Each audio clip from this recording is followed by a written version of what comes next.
All right, what's up, Gypsy Gang? We're back for another episode or whatever, another Supercross companion. We have just finished the 250 heats. We pretty much just didn't have time. We've still been building. We've got doors on today in the studio, so that's pretty cool. But yeah, there's like a couple people like, you should get this person on and that person, and we definitely want to. I think these could be really cool, like with a bunch of us, but I mean, this like looks good on camera, what everyone sees, but in terms of the actual studio itself, it's still pretty rough. So just going to welcome the Gypsy Tales producer, Mick. G'day, bud. Hey, brother. How you going? Good man. He's been riding motos all weekend. He's a bit tuckered out, so if he falls asleep on us, then that's why. But yeah, this is going to be sick. This is one of the, obviously the most exciting races on the calendar, the old Daytona. I personally think we should have 3 of these races a year. What do you think, Mick? Yeah, mate. It'd be awesome to see. It's one of the most exciting rounds. Yeah, and if you, like, we always talk about the tracks and this and that, and like, we sort of just go to the same tracks basically every year except Daytona. Like, you get a bit of a difference in terms of dirt east to west, but really the tracks are pretty much the same.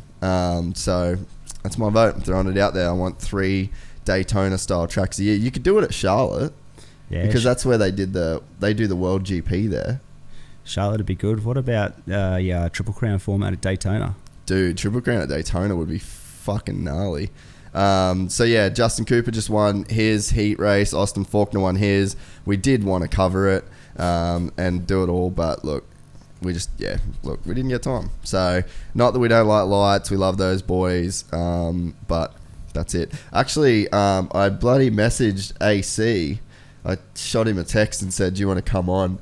I'll FaceTime you in between, and he said, I would love to, but I'm at the Lakers game. Man, what a place to be. I know, eh? Just living his best life, old Adam. Wonder what Justin's going to say. So yeah, if you're live, trying to watch this live with us now, I'm not sure, like, we didn't really have that much feedback of people trying to sync up, so I'm not sure how many people did try. I don't know. So, but we'll give you guys the like a lap time sort of indicator, like a countdown on the screen like we did last week. So just try and sync that up if you want to watch along with us. If you just want to listen to us talk, then you can do that too. But yeah, so 450s, the first heat is just about to go out. I haven't seen anything like, because it's early over here. We obviously do these from Australia, so it's pretty early when all this starts going down. So by the time we've woken up, like, qualifying and stuff's already sort of gone. So I don't even know who qualifies first. So I'm watching this with extremely fresh eyes. Yeah, it's such an early time for us here. Obviously, what are we, about 17 hours time 16, is it? Yeah, and I only know that because I looked last night. Yeah. Yeah, so I'm going to just check some notes. I got some notes here real quick. We do have Townley. He's going to FaceTime us though, so that'll be pretty cool. That'd be cool. So after the mains, we're going to get Ben's take. He's racing home. He just actually texted me and said that the New Zealand Motocross Championship is coming down to Kurt Gibbs and Cody Cooper tied on points coming into the last moto. Damn, boys. That's been a close season. Yeah, I haven't really got to follow that one. That's such a good championship, man. The New Zealand Motocross Championship. It's such a fucking good championship. All right, we're about to go on this. So keen. What did Ricky just say? Ken's like the only dude to finish in the top 9. Top 5 all 9 rounds. Super consistent, isn't it? Yeah. So we got any tips for the heats tonight? I don't know, man. Like, this is such a hard one. My one tipping is that after Marvin last week just not looking good in those like sand sections, I really think that Marv's gonna struggle tonight. Especially with like the tail end of the 250s that we've seen when we're setting up. That looks like a pretty gnarly sand section they got too. Dude, and like, man, for people that it doesn't do it justice on TV. Like, when you go to Daytona, the craziest thing is when they start practice, like first practice, and you see them in those sand sections, you get more of an idea of how gnarly that sand is. Like, before there's any lines, right? These bikes are pinned, and then they hit that sand, and it just goes, like factory best bikes, and they just bog. Like, it's so gnarly, dude. So yeah, I don't think people fully realize just how crazy this track is. And it's like in practice, you see it before the lines and stuff develop. You're like, dude, this is no joke. Like, it's so deep, man. So who's that? Ken and Eli up front. All right, so if people, we're just waiting for the time here. 5:41. Actually, I'm going to say that again. 5:35. So yeah, on the 5, that's the hit. If you're just trying to line it up. So 5 minutes and 35 seconds into the first 450 heat race. Chad in 4th, your boy. Another great start from Chad.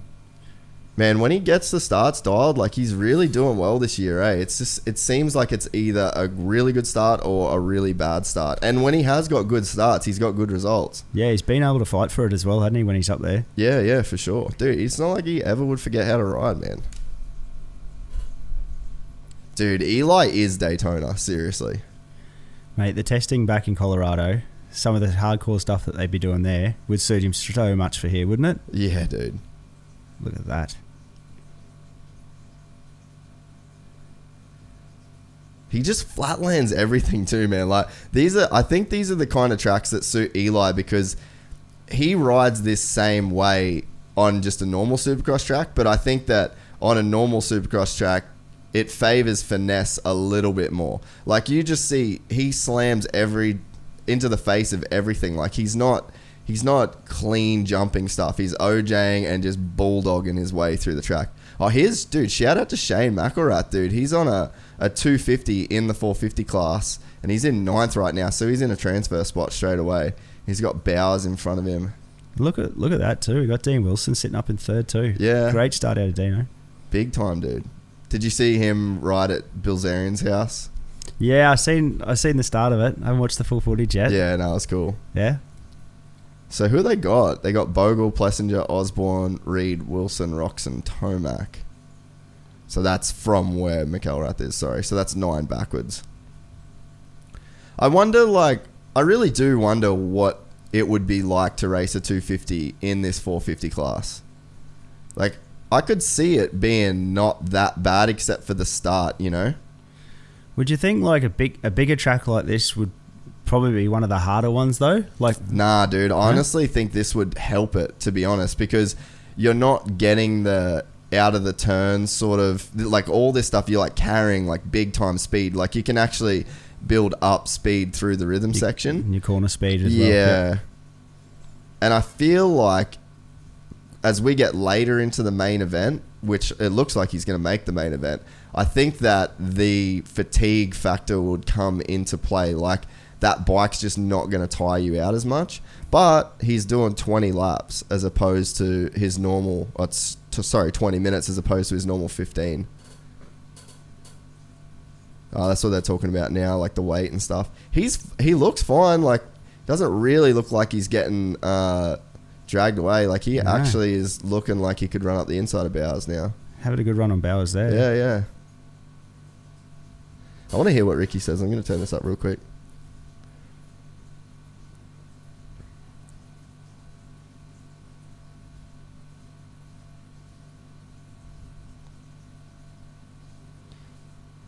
Yeah, so he's sort of saying the same sort of stuff. Like, it's just, he's talking about like obviously like the engine inertia and the bike not reacting as much, which I definitely agree with, man. Like, you get on a 450, dude. Oh, no. Damn, that would have been so sick around How the was outside. that corner speed that he had on the outside there? That was classic. Yeah, he sent that.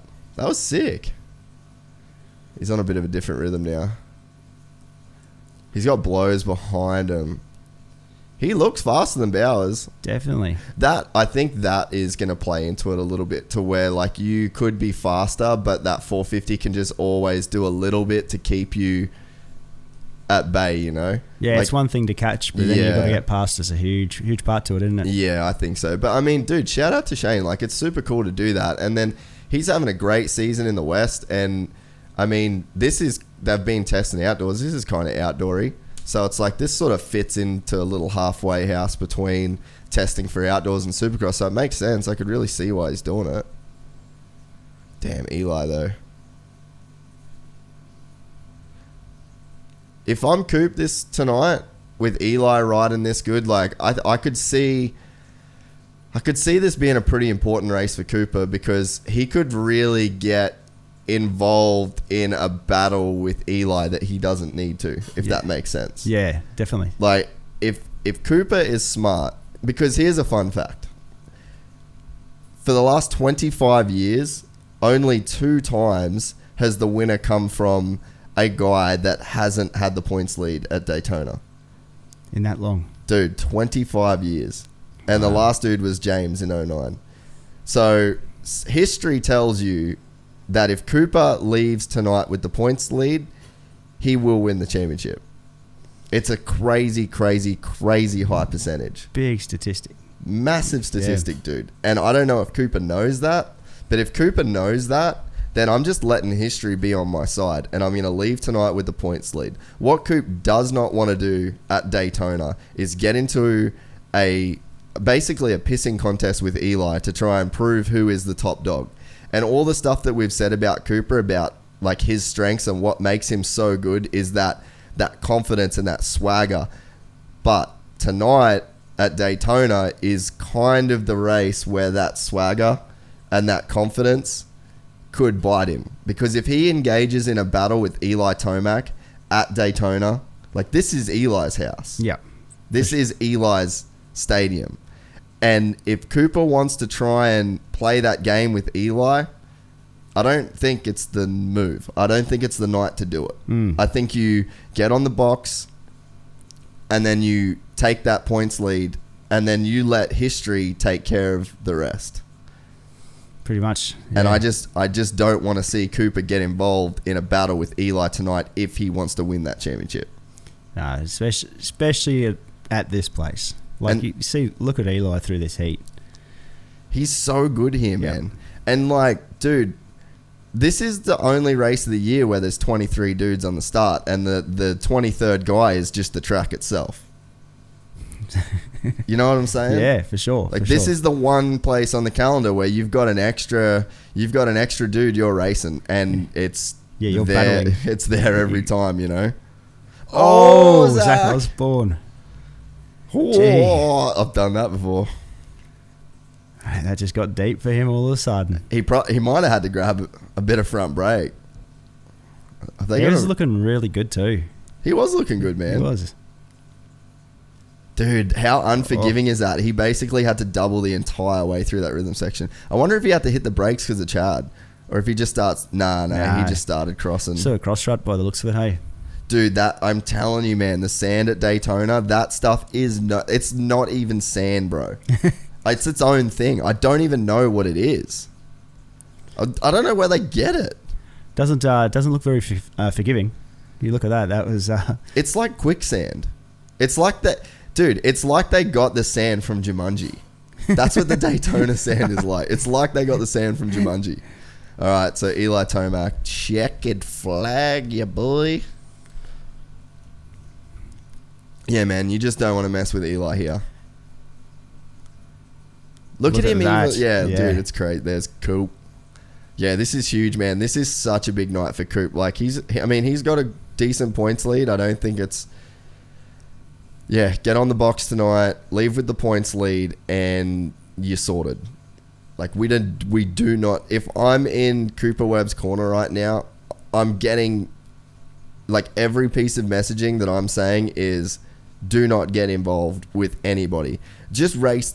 Daytona is the type of place where it's like, just race that 23rd man. Just race the track. That's it. Don't engage in anything else. Get out of here safe. You have to get out of it. This is like the Spartan gauntlet. You know what I mean? Yep. Like, you don't want to race somebody on this. You just want to get out of here. Get out of here. You've made it to this point. Let's get out of Daytona. And what do we got now? We've got... So it'll be the Supercross Heat 2. So we're just in commercial break in progress. Dude, this is such a sick race. Like, and in the opening ceremonies, the vibe at Daytona is so cool too. The crazy thing is, man, like, going to this race, because I've never been to a NASCAR race, going to this race actually made me appreciate NASCAR more. Yeah? Because when you... So we were filming. We actually filmed here for Motorspy last year. And we I'd never been there. We walked up on the track to like get in and out of the course. Yeah. And the bank, bro, is like, I'm like, how does a car do that? Yeah, it's amazing. Considering like they have also with the bikes, the Daytona 200 is on at the same time, the road racing. Yeah, they got bike week there the whole week. And having road racing up on that bank, can you imagine? Do they race around that same circuit? Yeah, so they have an infield they'll go into, but they use the bank. Oh, yeah. One part of the bank, but they're having a bit of trouble with one of the tyre manufacturers a few years ago with the absolute force that was going through the tyre and just exploding. Like, yeah, she's a crazy place. Because you like your road racing, don't you? Love it. You used to race, eh? Yeah, for sure. Yeah, so that's pretty sick. Yeah, love the road racing stuff. So all right, let's see what the big man has to say. Commercial break still in progress. Oh, that's Wygant, I think, actually. That's not the telecast stuff. Shout out to Wygant, man. I actually texted Wygant the other day and just said pretty much like complimented his style of journalism these days. Like, do you read much of Ouija's stuff? When I get around to it, I try to, because I do like the way that he's actually doing his side of things. Yeah, I think he's got his own unique style, and he's taken it to a like legitimate journalism.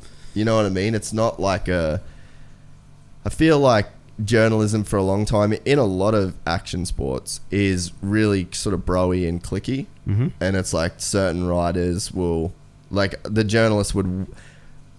And I mean, I was probably guilty of this, is like you're friends with them before you're journalists, and then it's sort of just you ticket to the races. Yep. Whereas Weege always put that aside. Like he has like real legitimate journalistic professionalism. Yep. And like even Mathers, I think Mathers does a great job, but I think there's definitely like a part of him that wants to be in with everybody and cool with everybody. And like, I mean, fuck, like I said, I'm guilty of the same thing, but I don't know, Weege really strikes me as the dude that sets the bar for like professionalism in journalism in motocross. And definitely making his mark too. You see the name floating around everywhere now, which is, yeah, it's good. And I think he's one of the best announcers in the world, to be honest.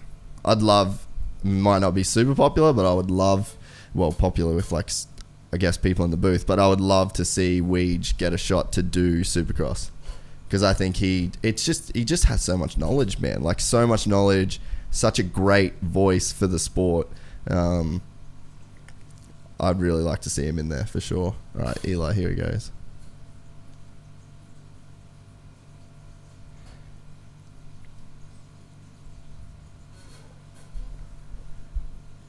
He just looks so intense all the time, eh? He does, doesn't he?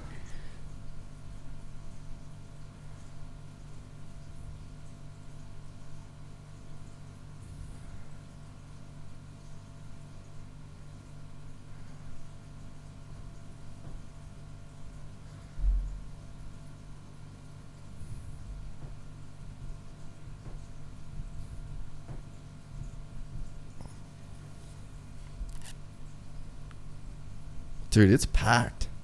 Isn't it? So it turns out Kenny has absolutely nothing for Eli tonight. That's what we learned from that heat race. But probably expected that. Like I said, this is Eli's house. Wait, can you check that coconut water that's by you? No, I think it's on your left. On the floor there.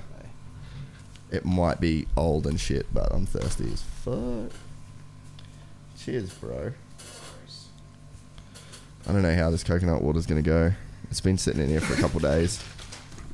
We'll see in a few hours. I know, eh? Smells alright. I doubt this stuff needs to be refrigerated. Surely not. It's water at the Wait, base. have you ever had this stuff? Nah. Fucking best shit ever. The chocolate. They do this chocolate coconut water, and it's like better than chocolate milk. Really? Yeah. No shit. Shout out to them on the show. I know, dude. I actually would love, if you are watching Coca Bella Coconut Water, which I doubt you are, help us out. Get us through these things.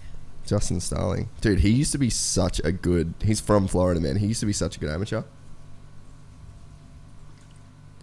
So who we got here? Oh, let's see. Joe. Joe's in Fox, finally. We need Joe to be in some cool gear. He's always been in like this, no, I shouldn't say shit. He's always been in the least quote unquote cool gear in the business. What do you reckon of the Marv gear, the Thor gear for this round? Man, Thor just doesn't do it for me anymore, eh? Joe out with a pretty good start. Oh, Coop. That's Coop down. Oh, no. Yeah, he got up quick, though. And Marv. Marv is having way back. Marv is way back. Sealy. So we got Baggett, Sealy. Is that Starling in third? It is. I think it is on Husqvarna. Yeah. All right, so 5 minutes and 30 in Heat 2. We're going to get these going live, so you won't have to do that shit. But how's Baggett's form for this part of the season? He's just... Well, actually, the whole season. He's just been good. Yeah, he's just good, man. Dude, Cole's pushing hard. I'd love to see Cole get a good result, man. That crash last year was so bad.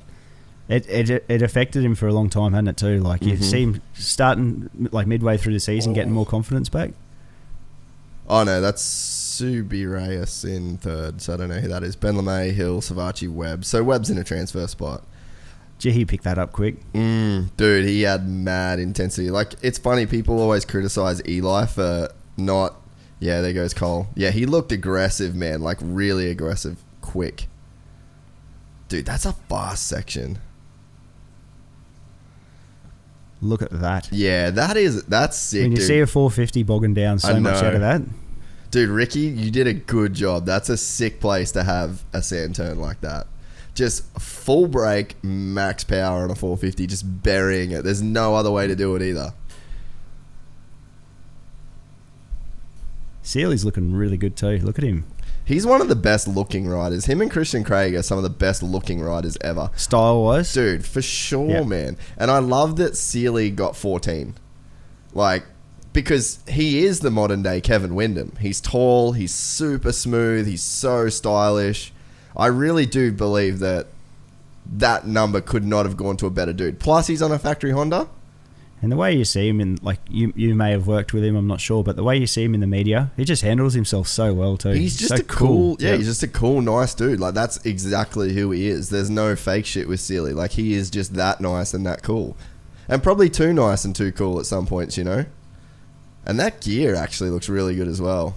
But Troy Lee rarely makes bad gear. Baggett's still there, though. Yeah, for sure. Zavachi in the third. What else we got?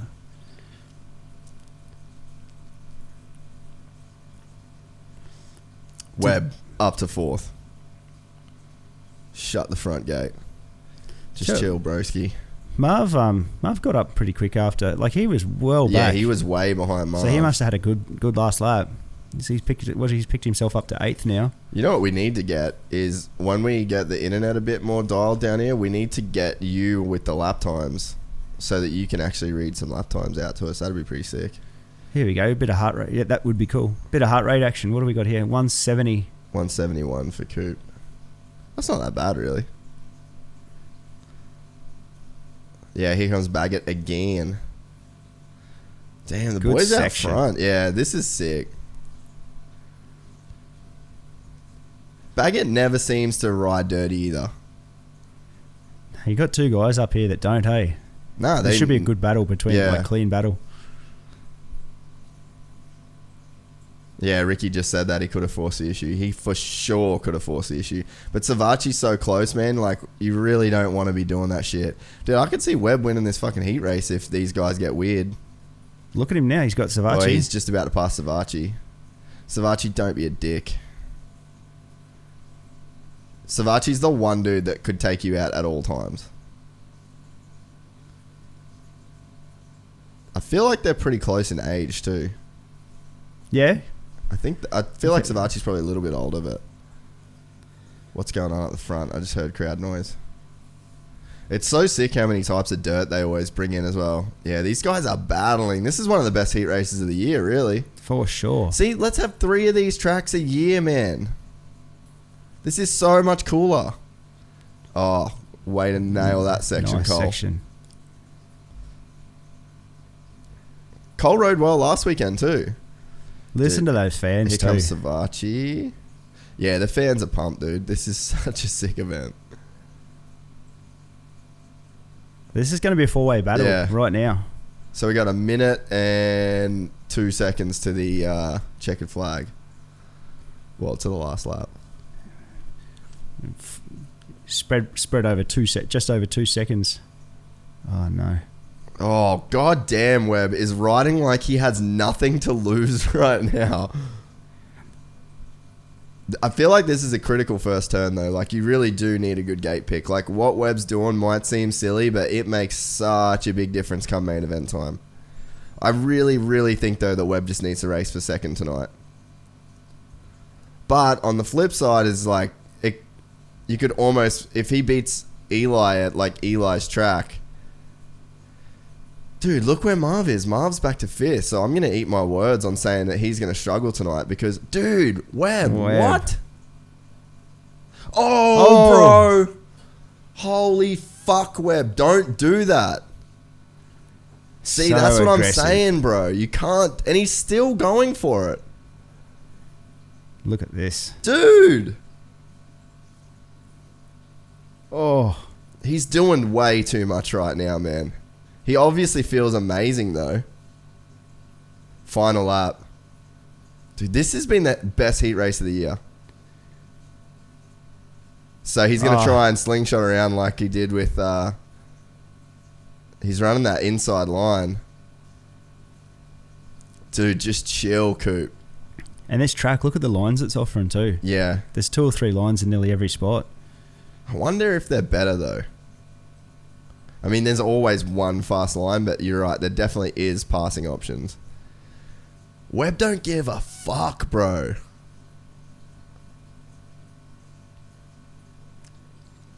And, like, look.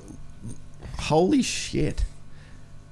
You know, you look at what Ken did in that last race. Like, this is chalk and cheese. This is the tale of the championship, really, here. Like, Ken didn't really... have anything for Eli, didn't really throw it down in that heat race, and he just sort of played like that smart race, got a second, good gate pick into the main. And then if you contrast that, why did they switch the camera right then? I suppose they had to. Dude. Fuck, how many times can Cole get past on the last lap? But yeah, I mean, that's the tale of the championship. Like, Coop is risking it in a heat race to try and get a second. Mate, that guy wants it. Like, he was down on the first turn. Bad. Yeah, bro, you're so right. Down in the first turn in the heat race and then comes back to get second. Look at Savachi's move. Yeah, he don't give a fuck, bro. How many times has that happened to Sealy? I know, dude. Like, that's what I'm saying. He's so cool and he's so nice, but, like, that's what gets him in trouble. Bag it. The baguette. Another one. I know, man. Another heat race. I wonder how many heat races he's won. He'll be up there tonight. Oh, Cooper, man. That stressed me out. Yeah. That fully stressed me out seeing that shit. I thought he was fucked.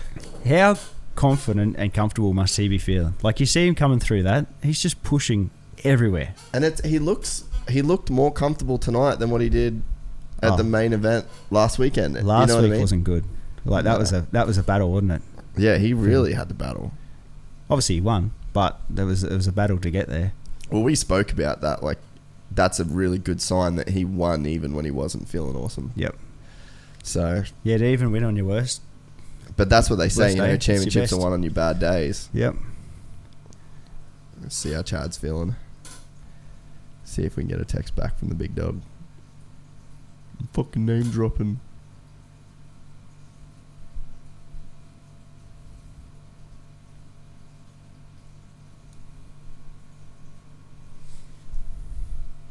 Wish we had Adam coming on. Would have been bloody good. Sitting down at the Lakers, eh? I know, man. Just living his best life. Wonder, might try and get Ben on FaceTime real quick. But we just won't be able to show the video. Audio.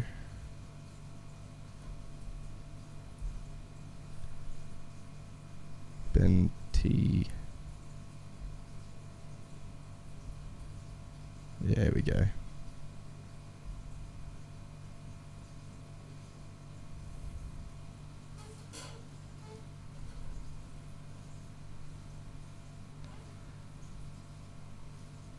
Sorry, these little bits might be a little bit boring in between races, guys. We're trying to make them entertaining, but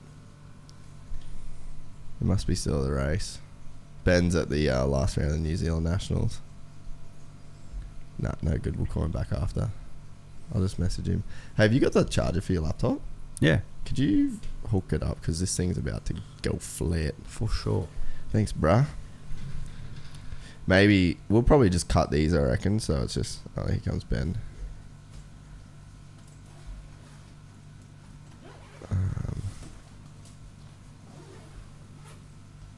Oh, it's not... He's calling, but it's not a...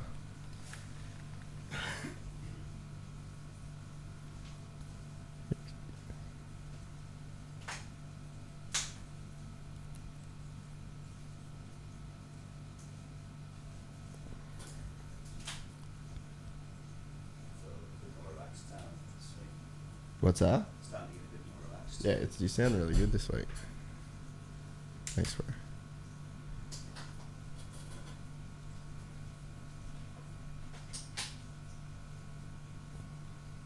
Oh.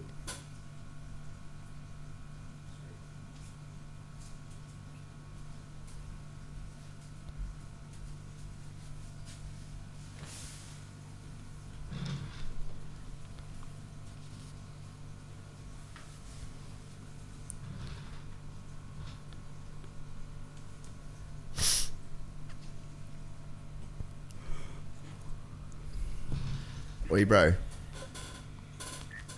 Yeah. Yeah, you got me, dog. How good was that? Are you watching it? Yeah, that was epic. Yeah, that's probably like the heat race of the season right there.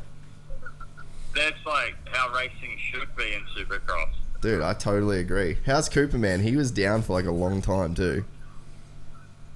How good is this track layout, man? Big, long lane Yeah, no, with little E-spins. I'm frothing it. Wait, how good is it to put, I just said before on the thing, like how good is it to put the sand right at the start like that? Because you'd be on like all the way hard brakes on a 450 just to full pin through that sand. Yeah. Do you... Yeah, no, it's good, man. It's a good track. What year did you race Daytona? 07. Do you remember the sand being crazy?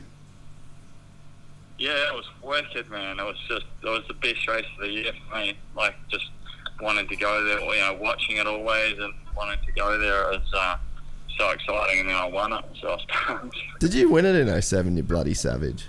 Yeah. Stupid question. You won almost everything that year. So, you know, it was good. It's a cool race.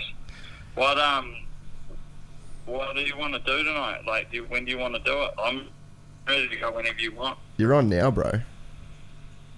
Oh, what? Yeah, man. You're in the microphone now. Oh, awesome. Can people hear me? Oh, well, it's not live yet, but we'll I think by next week it'll be live. Like we're gonna post this on YouTube pretty much straight after the race. Oh, wicked.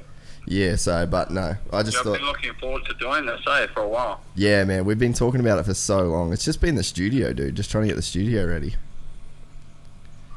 We've been dropping the ball hard, haven't we? Bro. Leave me alone, bro. I'm trying to organise to come to your house next week. Yeah. We didn't even have doors on this place until yesterday. Oh, yeah. So, yeah. What are you thinking after seeing them heats? It's pretty much Eli's house, right? I don't know, man. Coop gets a start. It'll be a race. Bro, I was sort of just saying before then. His fitness is like, his fitness is best it's ever been, and I think they can go toe to toe. And I think, yeah, I don't know. At the moment, you give the spot that he's to Coop. Yeah, you'd have to give the advantage to Coop for sure, right? Right now, just based on form, but then like 2 weeks ago, you like thrashed them in a 10-minute race from 11. It's a hard one. I think if they both get a good start then there's bound to be a pretty knockdown drag out, I'd say, all the way. The thing is, though, like I was saying before, so there's a stat, right, that basically the winner, so whoever has the points lead at Daytona in the last 25 years, only two people Here we go. I'm telling you, only two people who haven't had the points lead at Daytona in the last 25 years have won the championship, and one of them was James in 09. So, Who like, are those two people? one of them was James, and then the other one was literally 25 years ago. I don't even know who it was. So, I don't know. And James, who was leading at Daytona when James won the championship? It was in 09. 09. Probably was Chad. Or, Yeah, probably, huh? yeah, probably. I don't know. Yeah, 09 when Chad was on the Suzuki. Yeah, right? he was on the Suzuki. So, I don't know, man. I feel like if you're Cooper, like, do you even want to get in a battle with Eli at Daytona? Oh, of course he's gonna, man. There's Cooper's like he's like a Rottweiler, dude. He just wants to scrap. He just wants to fight every dog at the dog park. Yeah. And He's a like, scrapper, man. He's from New York. yeah, true, man. Yeah, no, I definitely agree with you on Was that. he from New York? Maybe he's not. Nah, he's Maybe from North not New Carolina. York. He's from North Carolina, but they're gangster There you up go. there too. But yeah, man. Lucky I pulled myself up on that one. Nah, I was gonna say North Carolina, but it's kind of the same thing. Mm. Yeah, Well, I don't know, man. I feel like I'd he be. seems like he's from New York. Yeah, yeah, he does though. I feel like I'd be just trying to take the points lead and just peace out though. But it's like, if he could, what would the momentum do for Coop if he could beat Eli at Daytona? Oh, I don't think there's an issue there, but there's no issue there. You just don't think he cares anyway? None whatsoever. It's cool to. You can't add much more cream on top. Like he's rolling, but like there's not too much more momentum needed. That's a pretty good point as well, eh? Like, he's already won over half the races. Yeah, no, like he's rolling. And did you just see, like, he went down on the deck, he made a couple of, like, fairly sizable mistakes, and he still was right there, not far behind back of the lead. Like, he's going back to the truck right now, he's pissed off because he's first of all went down, and then he's pissed off on himself because he's made a couple of mistakes, and he's still got second, so he's going, I got this all day long if I get myself outside through that sand section in the top three. I'm like, that's me all day long. That's what's going through his mind.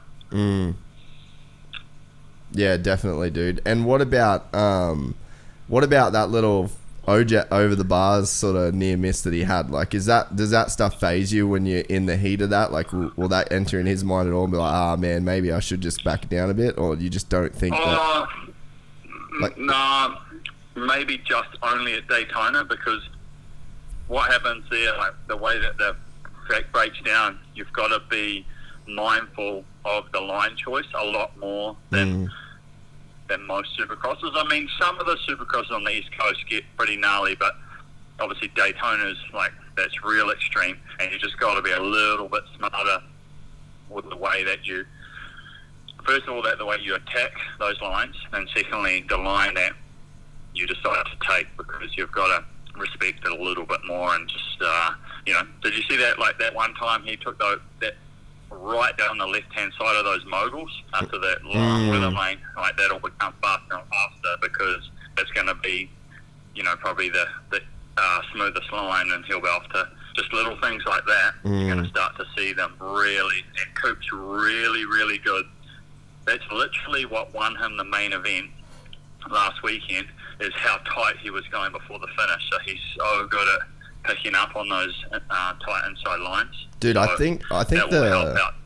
I think the massively. KTM is just so good at getting to those lines, dude. Like, when I would be at the test track with Dunge, you could just see all day, man. Like, he would just go tighter and tighter and tighter and tighter. And that was one of the things that a lot of other bikes that you just couldn't you didn't see him doing as much. Yeah, but both of those guys, their riding style, because obviously I like always critiquing, riding technique. Yeah. And both of them sit a lot more than most riders. Dungey sits the most out of any pro I've ever watched. And then Cooper's not far behind them, so they sit a lot. So for them to get to a tight line because they're set a lot earlier than most, they feel a little more comfortable. Whereas most riders stand a little deeper, and then there's that whole transition, and then it makes the tighter line just feel a little more awkward. Whereas for them, they're used to being in that sort of seat a lot longer. Yeah, and if you look at it, it does for sure. And then, dude, Kenny is the exact opposite. Kenny's got that Everett style where he stands a lot longer, which that puts a lot more pressure on your front end, which then means you're probably having to take a little bit away from your front end feel, right? So what happens is when you transition that much later, right, then everything happens later. Whereas if you've sat a little earlier, the bike's all settled, ready for that apex a little earlier. And and it's give and take. Some turns it's obviously better, but so that goes back to how we started this, is because he is going to be sitting a little earlier. The lines are going to get tight and it's going to get gnarly. Like there's a couple of obstacles there that those top guys, if they keep jumping them, and you get 20 minutes in at Daytona, going to be brutal. And if they can keep doing it, they'll yard guys. I mean, you saw Coop made that mistake, start of that final lap, and then coming across the mechanics area, Sealy didn't do that quad, and Coop did that quad and made up a bunch of times just doing that quad. Now, you add that up over a 20-minute moto, there's going to be massive amount of time just in one jump. Yeah, dude, that's like really good insight. I definitely don't see it the same way that you see it. That's for sure. And that line at the end after the finish, that's going to be a big moment in the race at some points. If it's tight, like if you're going wide and slingshot out, you saw Coop get, who did he get by? Well, he got by Savachi there, and then he almost got by Sealy there as well. Yeah, he kind of checked up a little bit, like he was sort of almost too early, or Sealy was a little slow through there. So, I didn't tell me about the first heat. I just caught the finish. Eli won. Yeah, I was going to ask you what. Yeah, dude, Eli just won, and it was just checkout city, dude. Like Ken. Whole shot? Yeah, pretty much him and Ken, and then Dean and Chad, and that's pretty much the way it stayed. Who did Chad get caught in the end there? Yeah, Chad. I know he's having the battle with who was it? We were still sort of half setting up, so I didn't really get to see all that one. But Chad. Yeah, Eli just checked out on Ken pretty much. So it's Zach Osborne crashed. Yeah, that's right. And then Zach Osborne actually was riding pretty good. He went over the front in the sand. But yeah, so it was Dean. I caught that. Yeah, Reedy was looking pretty good. His bike setup looks a little different to what it has at the start of the season, man. It's not looking the same. I reckon they've made some changes there. It doesn't quite look. It looks good, is what I mean, but it definitely made some gains here, but from what I saw watching it. Yeah. He, I mean, he's the kind of guy where he definitely needs the bike to feel good, right? Yeah, sure, but he's also in a pretty good spot, I'd say, mentally at the moment, just the way things have been rolling and whatnot, and he feeds off, like, if he gets that good start, especially in this day and age for him, he gets that good start, he's going to give it a little bit extra Wheaties out there, Yeah. Obviously, years gone by, he had the ability to probably get a 6th or 7th place start and work his way through, but he's probably not quite able to do that anymore, with all due respect to him, he knows that too. More due to the depth, or more due to the depth of racing in this day and age, to be fair. Yeah. But if he gets off the line, I'd say he's probably got a top 5 in him, 5, 6, something like that. Yeah, I think so, man. I think, yeah, you're right with him. Like, it is just all about that start, because, I mean, it's especially at Daytona, like, you were getting pumped. Like, I was saying at the very start when we started rolling, like, I don't think people I don't even know if TV does that sand justice, eh? Like, it's such a weird sand that they bring in, and it just sucks everything out of the bike, eh?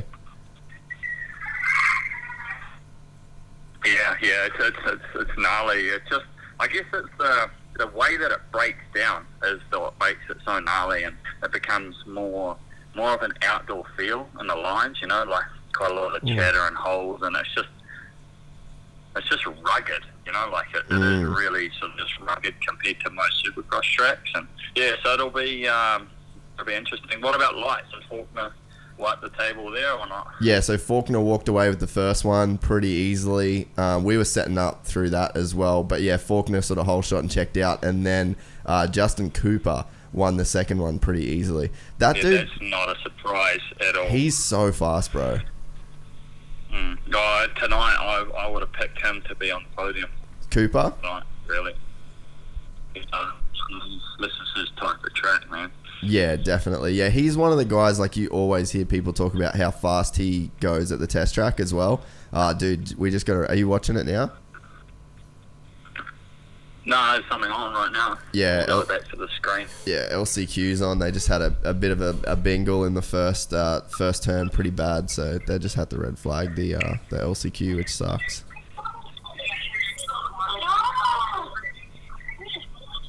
Oh, so there's red flag. Yeah, a couple of the dudes went down the first turn. The second dude looked like he was definitely unconscious. Cool. Which is not good. No good at all.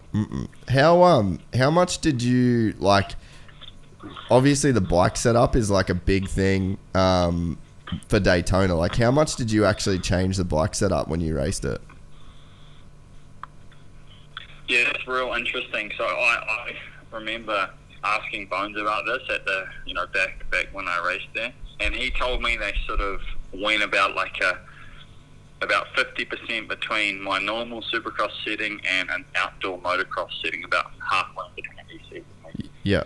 Yeah, it's really interesting because you obviously still have quite gnarly type of rhythms, but you obviously have that, like I said, those drastically different holes in the way that the ground breaks down, and you just start to hear I mean, I'm sure you could, without a doubt, most people would probably still run, or a lot of teams would still run Supercross settings, but there's with that little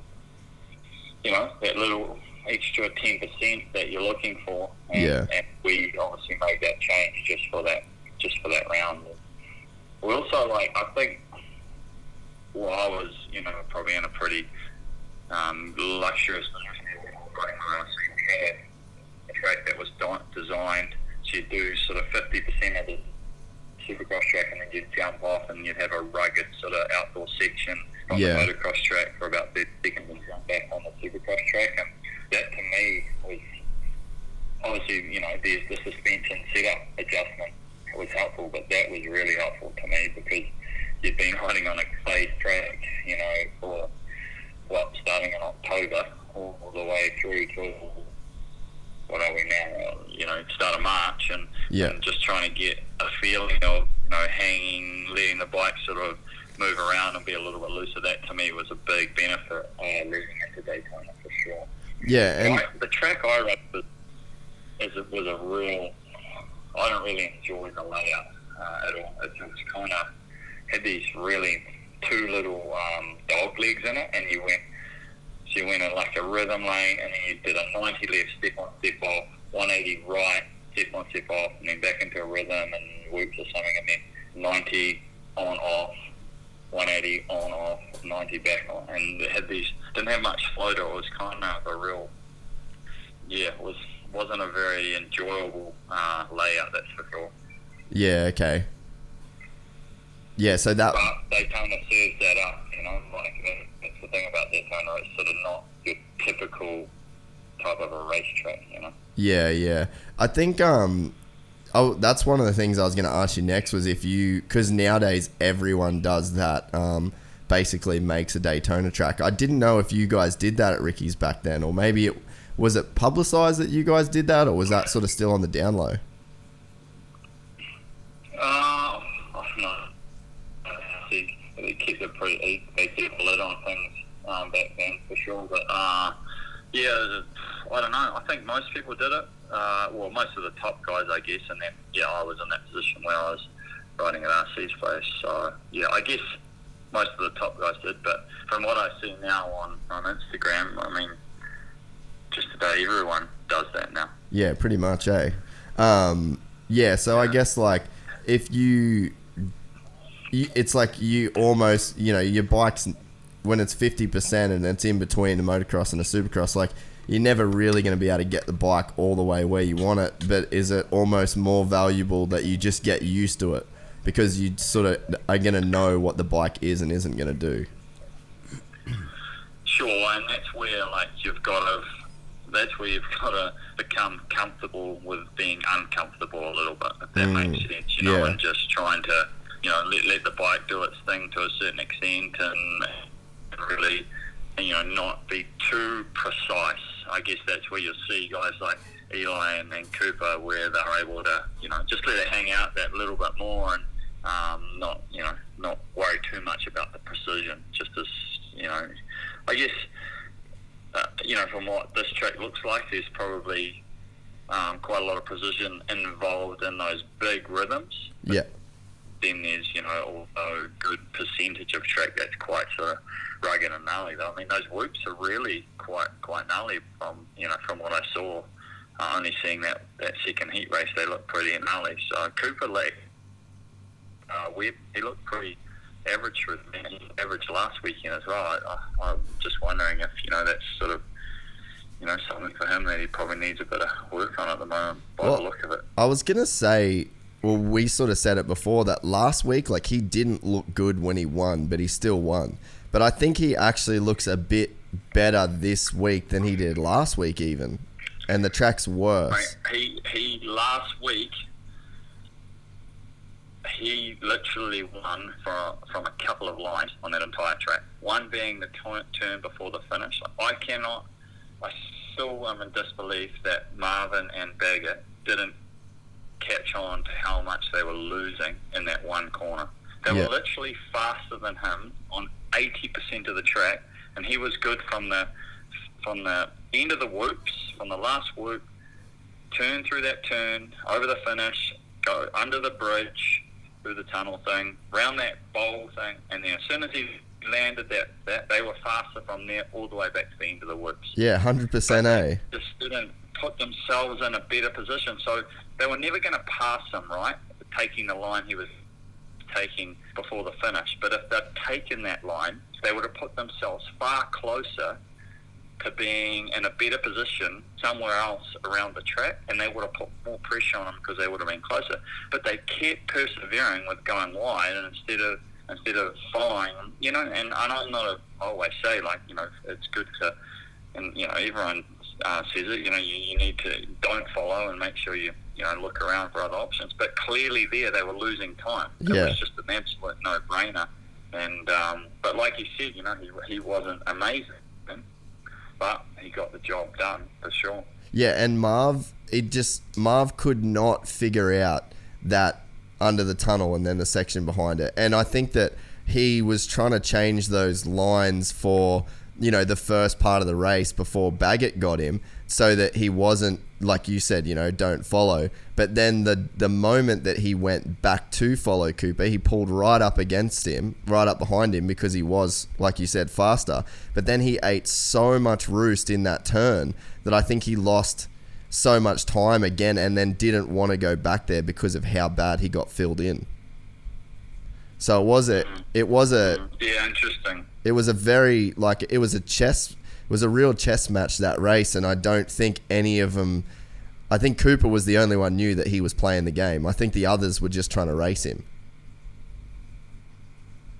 Yeah, I was pretty frustrated, to be fair, as just, really analysing what they were doing in that corner. It cost them massively, man, massively. And if they'd actually, put their bike in that line a couple of times, they would have seen that they would have been so much closer, especially Baggett, because he wasn't struggling after the finish line through that tunnel section as much as Marvin was. Like, Marvin was really struggling, you know.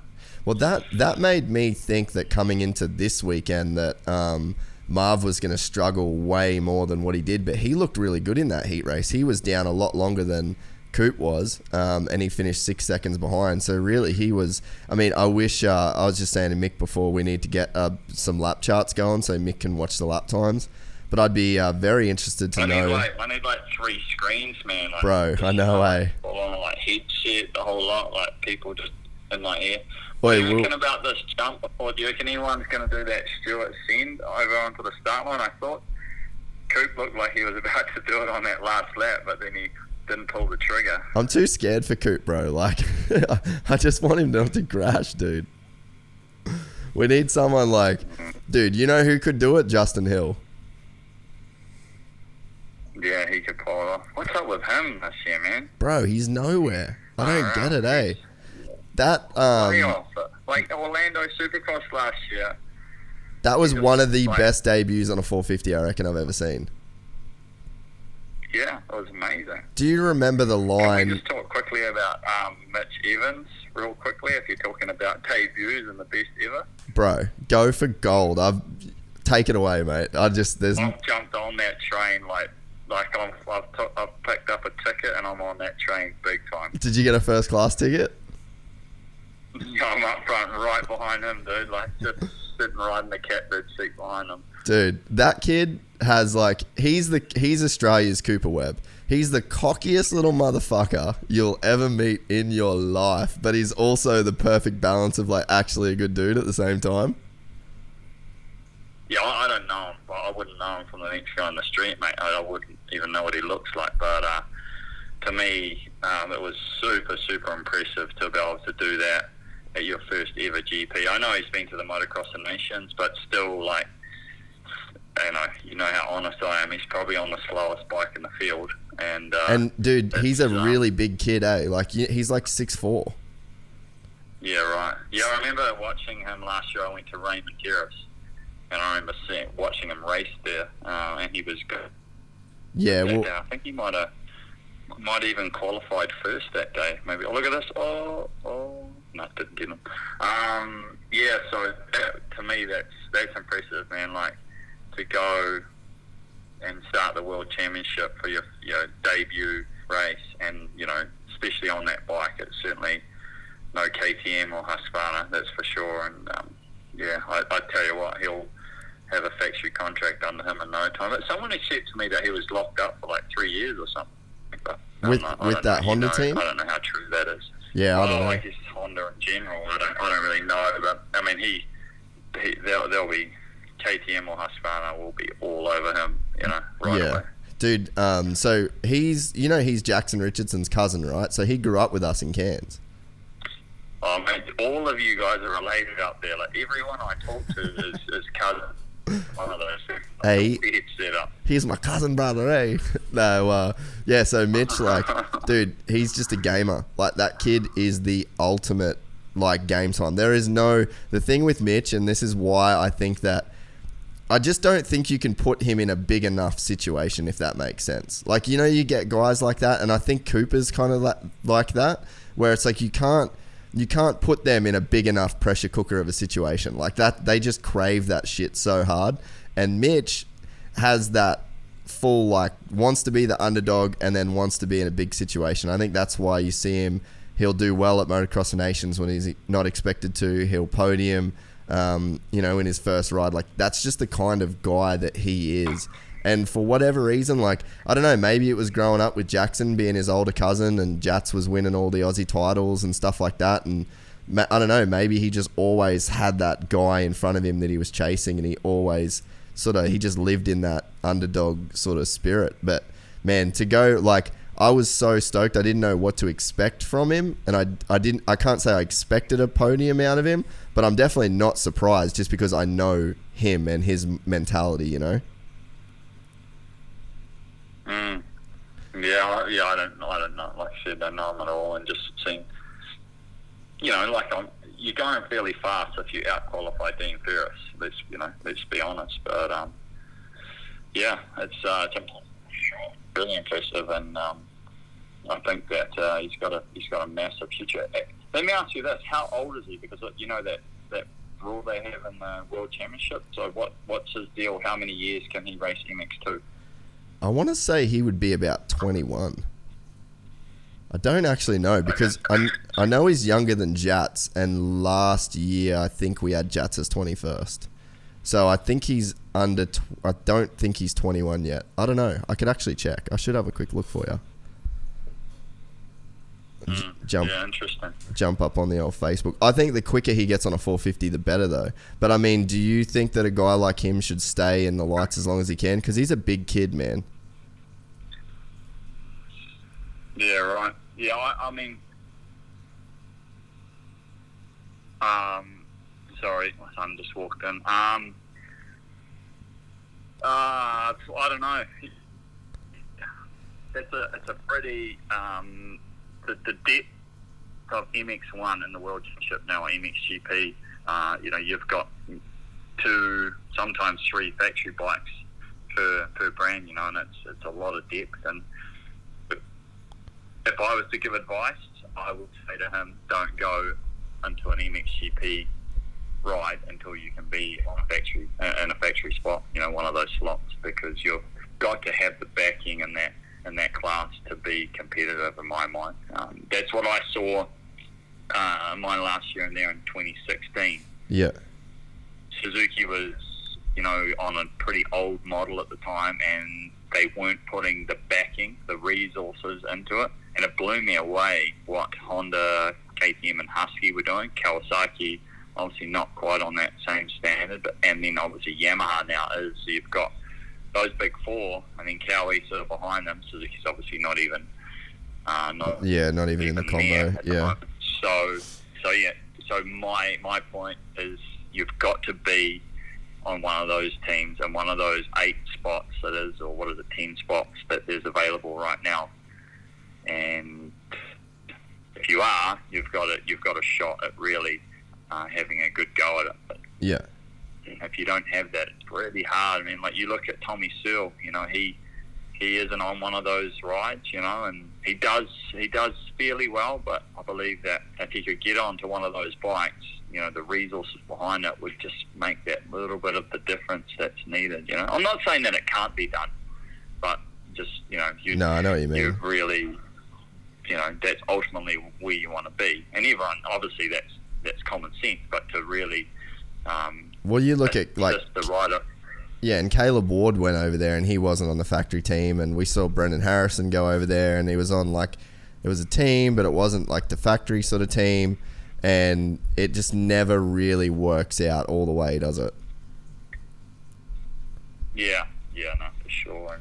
And I believe that was, I know Hunter fairly well. I was involved with when he started making decisions to go and race for Kawasaki for CLS, and at the time, that was the best option he could have. Yeah. And when that contract ran out, I remember, like, really advising him, like, yeah, like, that's where you want to be. And an MX2 bike, that's really where you want to be. And I don't know, for whatever reason, because they weren't phoning him, he didn't feel like that was, that he felt like that's the way it should have been done. They weren't phoning him. But to me, that's, the history of what they've achieved speaks volumes. And I would be certainly, I think Yamaha have come a long way now. Well, especially on that lights bike. program, both in the, and in the US and in America. So I think, there's a lot of merit there. But for Mitch to do that, like I said, on a privateer Honda, it says a lot about him as a rider. Yeah, no, I 100% agree. And he was born in 96. I just looked on Facebook. So what's that, 22? Mick, are you good at math? 23? Don't ask me. Yeah, nah. Oh, man, another big crash in the LCQ. What the fuck? Where are you right now? And did the 450 LCQ gate just drop? Oh, dude. Are you behind us a little bit? Yeah, I'm 4 minutes 46 to go. What are you? I'm 4 minutes 32. I'll pause mine for a sec. Oh, What's up with that, man? Like, we're ahead of you in the world. I know. Fucking New Zealand, bro. Nah, we'd be ahead of you. What? Because No, I'm at the 4. sun comes up here. I'm at 4 minutes 15, bro. No, the sun comes up here. I'm not before it arguing comes about the up sun. there. I'm talking about Supercross, mate. What about the 800 here? I What are know. you thinking? Dude, I'm just so stoked he's Oh. I'm just so stoked he's in Fox gear, bro, and he's actually looking fly for a change. I feel like every time there's like some new gear company that doesn't have a good designer, Michael Alessi is the first dude to run it. Like JT comes back. Yep, let's go. Dude, he's sending it though. Oh, Wear the helmet? yeah, I think he's got the helmet on. Yeah, it's like he's like the ultimate. Yeah, I think you're just like the tiniest bit behind us. Oh! We got to try and sync these up for the main. I'll just keep you on the line for the main event. Did he do the Canadian motocross through the week? Who's that, Alessi? Alessi. I think he did as well. I think they had a midweek moto over there as well. Shit, Busy guy. he's there. Wait, what do you think about Ryan Sipes, dude? Did you hear about his program? No, fill me in. So Sipes is racing Daytona tonight in the lights class. He qualified out of the heat. And then tomorrow he's racing the 3-hour GNCC. And then the next day he goes and does the flat track at Daytona. So Sipes is... Legend. Dude, he is a gangster. So he's doing this thing with Red Bull where it's like he basically is laying a claim to be the best overall rider on the planet. So I think that he's doing like a Supercross, he's doing an outdoor, he's doing GNCC, he's doing Erzberg, he's doing straight rhythm. So like every single category of racing, Sipes is doing it. And so like he's just going to invent his own trophy as the world's best all-round motocross rider. How sick is that? What a fucking gangster. Yeah, that's awesome. He's such a Yeah, cool that's dude, great. man. And he did ISDE last year pretty well, right? Did Yeah. he do all right there, or the year before, maybe? Yeah, he's a full gangster. Like, he can ride anything, man. I'd love to see him. I'd love to How see... dusty was that? How dusty was that first AORC round? Oh, that looked Yeah, pretty Toowoomba. sketchy conditions. We've just had no rain. Is that quad you're talking about after the red dirt before the moguls? Yeah. Yeah, okay. Yep. Who just busted that out? Blows. Dude, Blows is such... Yeah, is that blows on triple one? yeah. He's Yep. such a talented rider, That's man. big. That's a big quad, and I'm gonna guess that they're not gonna be able to do much track work after this because they'll be into the lights heat race. So it's gonna get pretty gnarly, that rhythm section. Yeah, we're seeing a bunch of dudes go down. This first turn, like, if you think about it, almost every race, someone's crashing this first turn too. Did you just see that? Out wide, unless he swept around, so that it's starting out wide. It's not a bad option. You can sweep in with a lot less brakes. Into the sand? Well, yeah, I guess like into that first 90 left, but yeah. Yeah, okay, I'll have to keep an eye out for that the next time. I'll pause mine until What? your shit's on. So we're the same for the 450. Mine 51, 50, 49, 48. Nah, so 47, we're at 35. 46. So I'll just pause mine and then you just tell me when your gate drops and then I'll press play when your gate drops. Dude, Blows is killing it. Alessi's out front, 4-second lead. Blows is going to qualify. Just got A-Ray. He's going to do this quad right now. Rip. What? Got Yeah, him. I'm just a bit. Yeah, so that's where he passed Ray was by getting that quad. So you are right, man. That rhythm section's gonna make a big difference. Joe, See that turn after the rhythm section is already getting tight lines on it. That's where Cooper made that mistake, and it's gonna be pretty. So- it's gonna be pretty gnarly there. after the moguls. Yeah. Yeah, yep. I see what you're saying. Yeah, dude, Alessi's just out front making it happen. He'd have to be one of the best riders just to never do good in Supercross. I'd never got that, man. Like, Nah. if you're that good at outdoors, like there was a point in time where Alessi was the fastest dude in the world outdoors, I reckon. Oh, Ray! Oh, Oh! Yeah, he got pumped. Oh!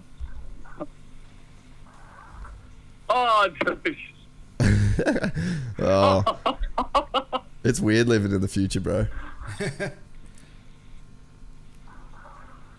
Oh, no. Dude, is it just me or does Alessi make Fox gear look not that cool? Is he the only dude that can't pull it off? I don't know. It kind of looks like that. It's I'm not taking the piss. It kind of looks like that JT gear. That's what I'm saying. Oh, it's like every... And then it's got that, like, red helmet, and it kind of, I don't know, just... It's not working, hey? I'm not taking the piss either. Nah, that's what I'm saying. Like, I'm stoked he's, like, actually gets to run some cool shit, and he just can't seem to make it work. Alright, so I'm on the final lap. I'm definitely going to have to pause so we're, like, live at the same time for the 450s. I'll actually... I have to answer this guy. I have to answer this. I'll call you back. Alright, dude, see ya. How funny is that? Just 38 minutes of BT. Absolutely, mate. We need to get him a proper headset so we can, get this shit going. Because we were talking about this, like the idea of this sort of half came from Townley. Like I sort of wanted to do something like this, but Ben was the guy that was like really pushing to make this happen. So, but yeah, just like he was texting me every day, like, did you watch Supercross? Do you want to do this? Do you want to do that? And I just couldn't make it happen. So I'm gonna get his own mic so I don't have to. Then I won't be able to. I'll have to stop the recording of the audio, which I don't really want to do. His analysis is so good. Yeah, dude. How crazy is the insight that he's got? All right, I'm going to just get a mic. The Lit Pro stuff's pretty sick, man. It really is. Actually surprised me that sand section before. I thought the 450 would pull so much more time. I just don't think there's any traction in there at all, dude. Like, it's just straight wheel spin the whole time. Yeah, 54 feet less. Man, that's so interesting hearing Ben say that about Coop. It's the fact that they sit down early, because I always thought that was like the big ace in the hole with KTM, is the fact that Dunge, because like you used to watch Dunge at the test track, man, and he'd just move his way down the lines, just so tight. What, from the outside just come across? No, like it'd start like making the whole turn shorter, so not coming from outside to in or anything. Like literally he could just ride the tightest arc around the turns, and the other dudes just couldn't do it. And I just always thought it was, oh, here's Ben. Yeah, bro. Sweet. So my race hasn't started. Faulkner's touching his goggles now. His hands are on the handlebars. Now he's leaning over them. Alright, well, wait, did you FaceTime audio me or normal call? Nah, because I don't think the FaceTime audio is working on your end. It is on mine, but... Oh, I just don't have that good a service, that's all. Oh, can you hear me? Yeah. Nah. Yeah, I can hear you now, which is weird, but normally we don't get service down here. Huh? Yeah, you got me? You might just turn it down. Yeah, I've got you. I've just got another... The final round of the New Zealand Champs live on, like, that, that crappy live stream thing, and Troops and Gibbs moto is about to start in probably 10 minutes, so that'll be sort of playing, but you won't be able to hear it. Yeah, that's crazy. That's coming down to the wire like that. Yeah, final moto, man. That's sick for the championship. Yeah, I can't believe anyone's bloody even close to Pup, bro. What's that? I said I can't believe anyone's even close to Pup. No one can fuck with him. Not in New Zealand. No, that's right. It's been good championship. He'll be dirty if he loses that. Oh, mate. Far out. You won't. So when it comes back from commercial, we're all go, right? Yeah. So what I'll do, if mine is still starting a little bit. So how's this gonna run me through how this is gonna work? Do we just talk while the race is on? Yeah, just like we were watching the race together. Because we're recording it all on our end. So like you've got your own mic and everything now. I just got up and got you an extra mic, so my phone's just sitting on the table with a microphone. Oh, sweet. And people can hear me, like its quality's all good in that. Yeah, Yeah, it just sounds like probably how you're hearing me, but I've got it up to the mic and it's loud, so it doesn't sound as good as my voice because I'm in the room sort of thing, but yeah, it'll be sick. So I'll just, because I think I'm probably like 10 seconds ahead. But once you like add in the Kiwi accent, it must make it sound like pretty decent. Well, you sound, okay, I sound better clarity, but you sound sexier, if that makes sense. It's pretty smooth. you sound. Yeah, I get that all the time. You sound like old whiskey, and I sound like a UDL. Are you on the sight lap yet? Well, I can see on the big screen. I can see the site there. Righto. So yeah. There's Colt Nichols right in front of me, or someone else. Yeah, cool. So I'm still just a tiny bit ahead. So what I'll do is as soon as the 30-second card goes sideways, I'll pause my computer, and then you say yep, and then that means it's turned sideways, and then we should be sort of close, if that makes sense. Yeah, okay. Or I'll just actually, maybe when she puts the 30-second board up, just tell me when it gets to like fucking 20, or I don't know. We'll figure it out. Yeah, sweet. Levi, if you want to listen, you need to go watch on the other computer. Otherwise, you'll have to have no sound there, alright? Alright, sweet. Cop that, Levi. And if you want to add something in, but just butt in. Let us know what's up. How'd he go? It happened. Nah, it happens next weekend. Alright, that's right. Sorry, bro, I'm pretty out of whack with dates at the moment. Yeah, they're going round one of the MX Nationals. Yeah. Oh, that's right. That starts next week. Guess who won't be doing a companion for that?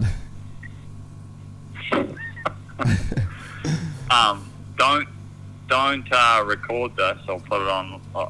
Oh no! Don't say anything if you don't want it to be on the thing. I'll tell you when you're clear to go. You funny fucker. Okay, wait on. Alright, so I'll pause this in a sec when there's like something that's easily signalable by you.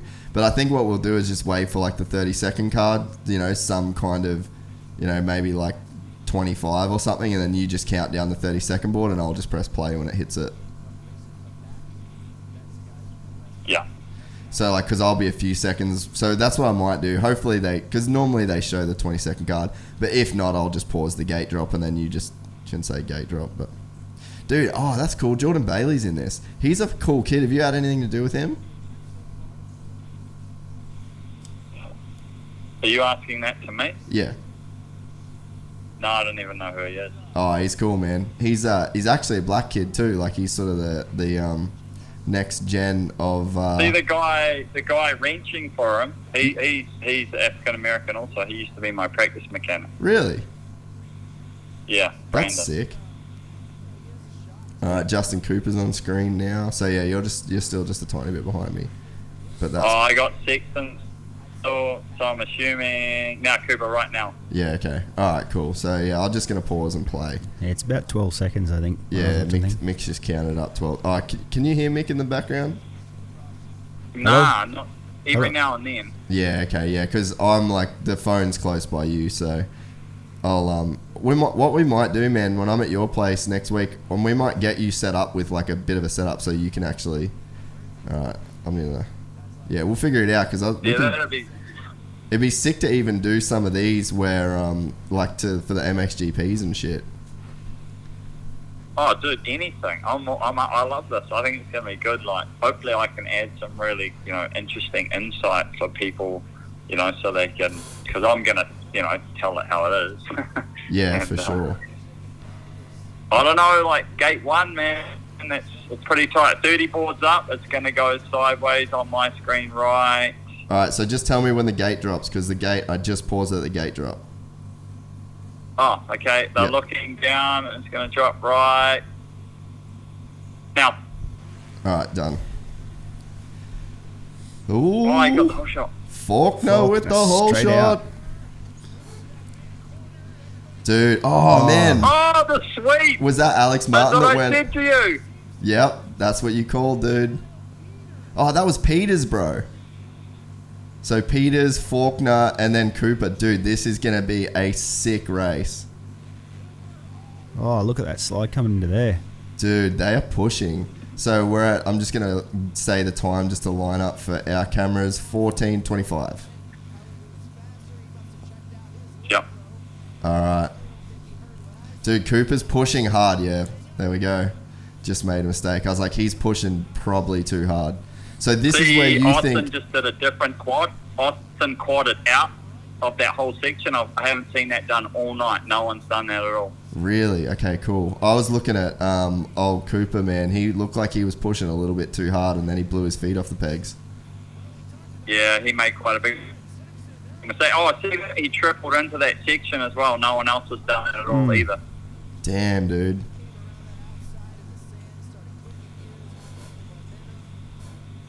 Peters is going well. I was going to say, it'd be interesting to see how long he can keep this pace. Yeah, see, Austin's going straight to that outside. It's like you can get on top of that sand.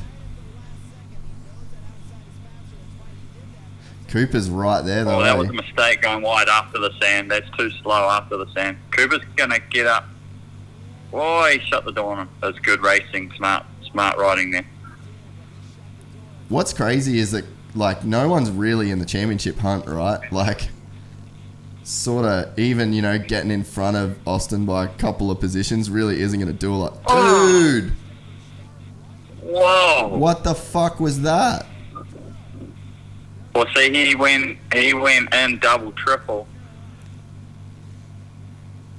That was massive, Track's bro. pretty good right now. Got some, like, the track's probably at its prime time for the night. It's got nice lines, and being able to hit stuff, like, you know, pretty hard. It'll sort of go away from here now. Yeah, for sure.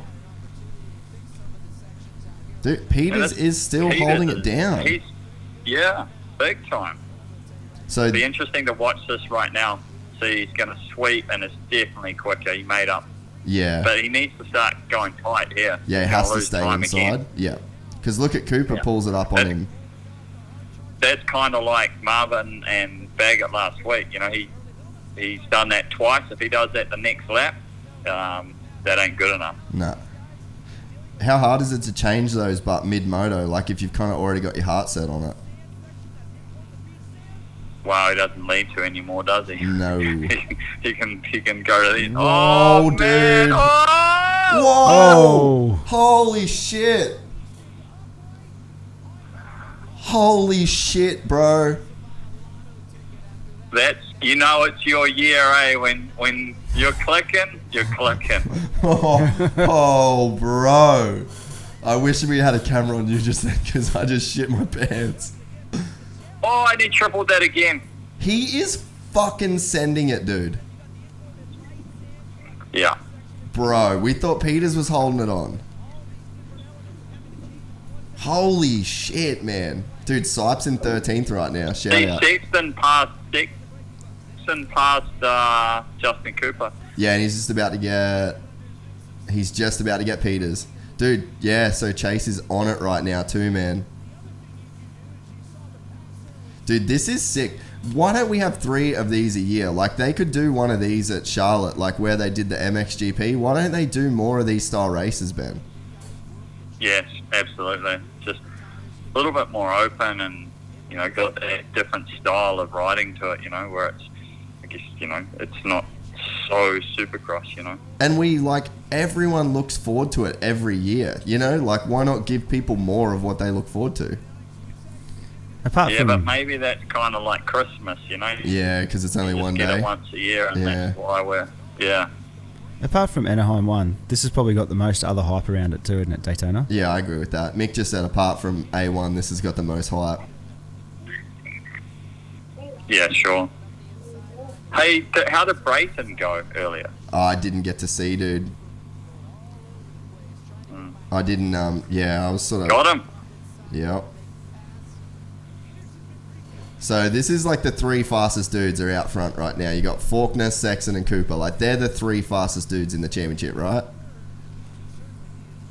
Yeah, and especially for Justin, this track tonight, you know, if there's any track for the season, this has got to be the one. They're going the replay on Faulkner now, man. He's a beast, dude. But what's crazy is like how bad Adam beat him last weekend so easy. Yeah, but I don't know if that was like a true reflection, personally. Oh. Damn. See what I mean about the jumps? There's no way in a rhythm lane in Anaheim Stadium you could get away with what Davalos just did then, how he just slammed across 3 or 4 different jumps. Yeah. You miss that timing of one of those and you're out the front and she's lights out. Yeah. So you think it's almost a little bit safer, these races? Oh, well, this race for sure. You've just got, you're a little more wiggle room. It's not the tolerance of those landings and transitions. Just obviously have a little bit more wiggle room. Yeah, a bit more give. Yeah. Oh wow. Oldenburg, that's a nice move. Oldenburg. Dav's going outside, not the move. You just lose so much there because you can still double from the inside, but it's not like you can triple out, right? From the outside. Yeah, exactly. It's just a waste of track distance. Yeah, waste of yardage. Who's gone down? Yeah, exactly. I really thought Dav would do better this year. Yeah, same. Yep. Wait, have you seen the Netflix doco? Holy shit, Davalos. Have you seen the Formula One Netflix doco yet? 2 laps in a row. Yeah, he's done the same thing. The what, sorry? The Netflix Formula One documentary? No. Oh, dude. Run me through it. Yeah, I was just telling Mick before about it. Wondered if you'd seen it. Yeah, so 7 minutes ago. 8 minutes ago. Dude, Faulkner's only got 4 seconds on Sexton. Like, that's pretty solid, really, eh?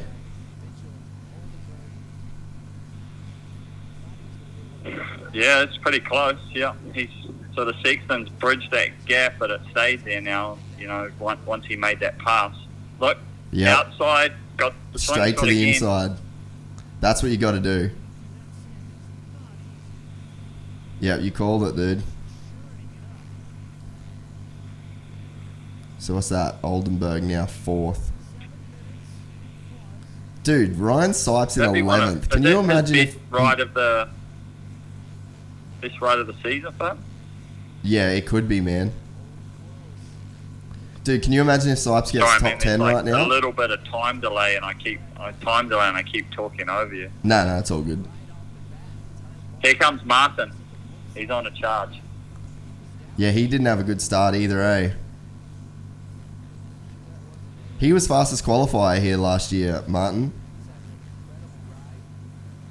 So he rides this shit good too. Peters has put the anchor out. It's pretty weird, man. Like, I don't know. I just feel like all the info's out there these days to be really, really fit.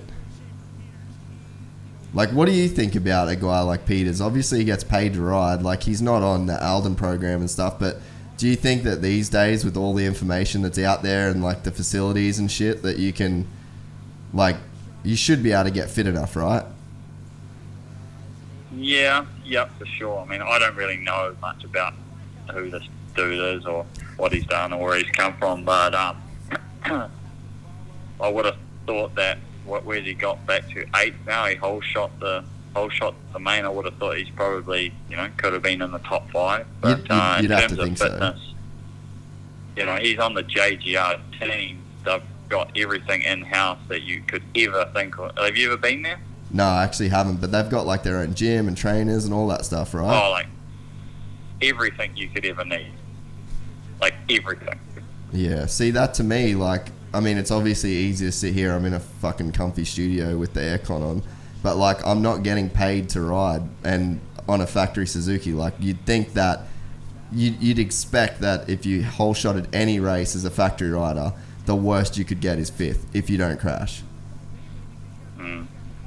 I don't know. It just seems like there isn't an excuse, right? Yeah, for sure. Unless he's injured or something. Especially dropping. Yeah, but I mean, then has this guy ever been in that position? To start a race? I don't know if I've ever seen him up front. Maybe he's got tight and isn't able to ride You know, it's the first time in that position. You know, he might have tightened up. He's not like the Mitch Evans you're saying that just thrives on that. You know, that opportunity. You just sort of, I don't know the circumstances enough to comment, but certainly he should be fitter than that. That's for sure. And do you think that, like, even if you are fit, like you're a test track dude, fit as, pumping out the laps, but there's just something about the races where it's like your mentality lets you down? Like, can your mental state actually affect your physical state? No doubt about it. I think I've said this on a podcast we did. Tommy Hahn, you know, he rode circles around me on a practice track when we used to practice together. Yet I don't think he ever beat me in a race in 2007. And, you know, that has to be mental. You know, because if you can do that from Monday through Friday, but not Saturday and Sunday, then there has to be a mental element there for sure. Yeah, and yet his brother won a championship, and his brother was never as fast as him. Yeah. I don't know about the Valos, man. I think he's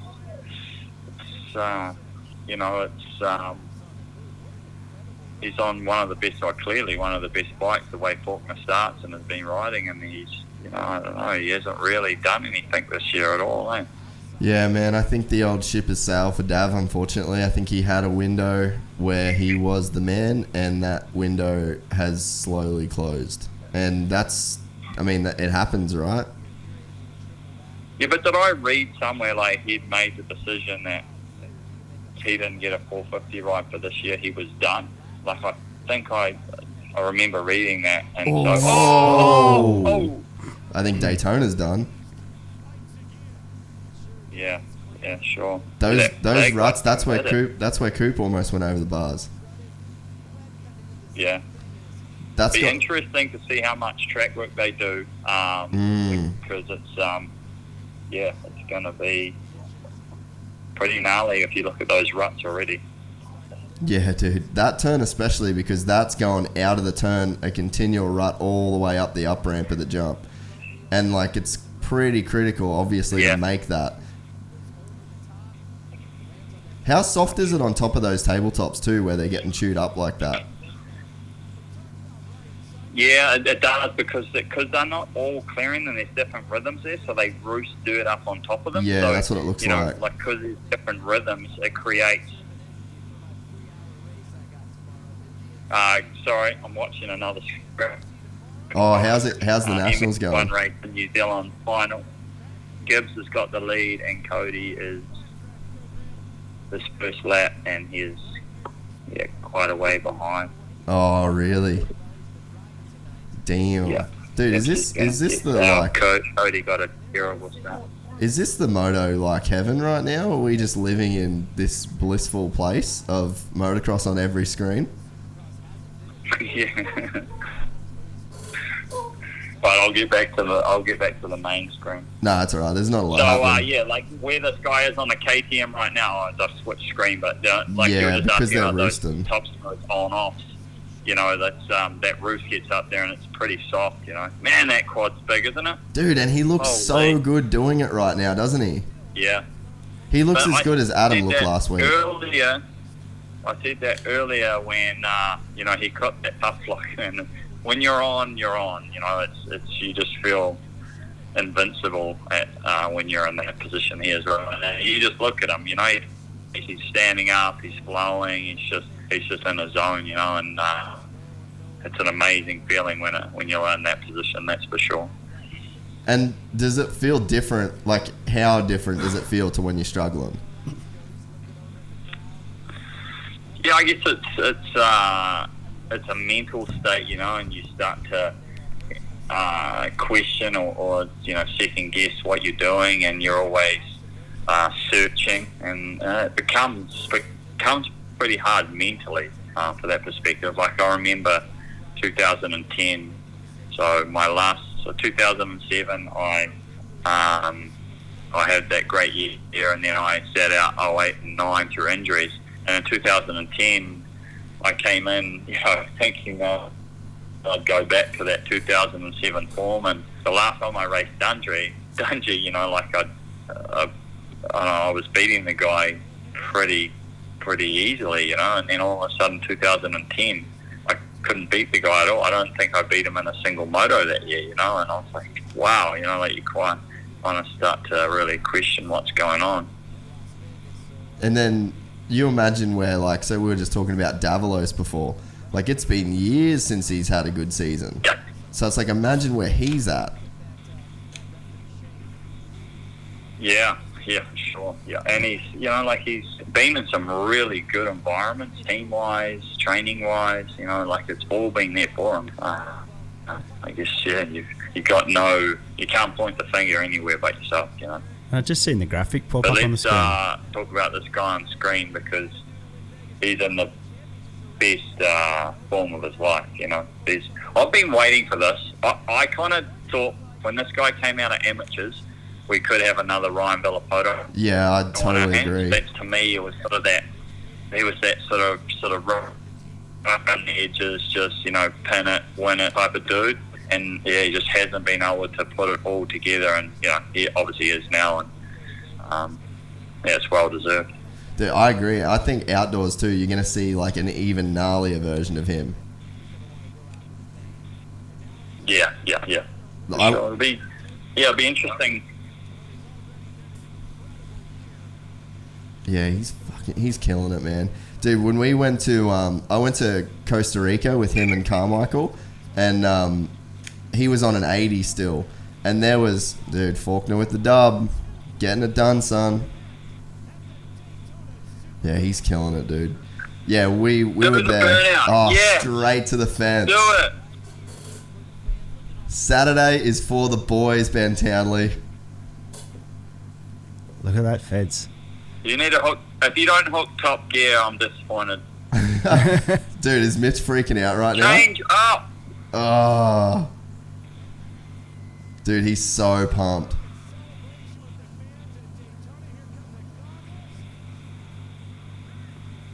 Dude, that's Awesome. so cool, man. Bit of dyno work, eh? Bit of outside dyno work. Concrete Dono. That is a good feeling. That is a awesome feeling. How close are those fans to the track, man? That is a cool setup, Daytona. Oh, man, isn't it, eh? That was definitely like one race that when I went to America was just on my bucket list. Like, I had to do it. Yeah, I think it's like, do you mean that from the perspective of the whole event, like Daytona Bike Week? Because I know I was there in like some really healthy times of motorcycle sales, and for people that haven't been, it's actually hard to describe like what Daytona Bike Week is. Like, you're driving down there and there's just thousands of motorcycles just traveling along the freeway, and then you get to Daytona, you get off the exit, and it's like Daytona Speedway's, I don't know, like a few kilometers, maybe a mile or so from the freeway, and there's just like every single motorcycle brand set up outside the stadium, so like not inside the stadium, on the outside on the grass, with like hundreds and hundreds of motorcycles, and you can just go up with your license and just and then just take motorcycle for a test ride. Yeah, it's pretty insane. And then, dude, the year that I was there, it was spring break for college as well.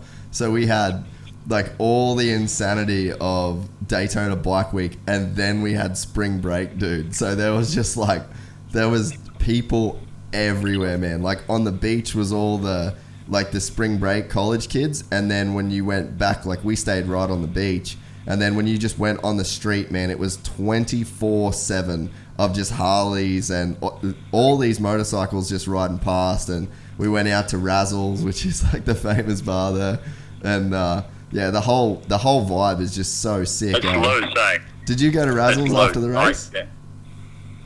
I can't remember, to be honest.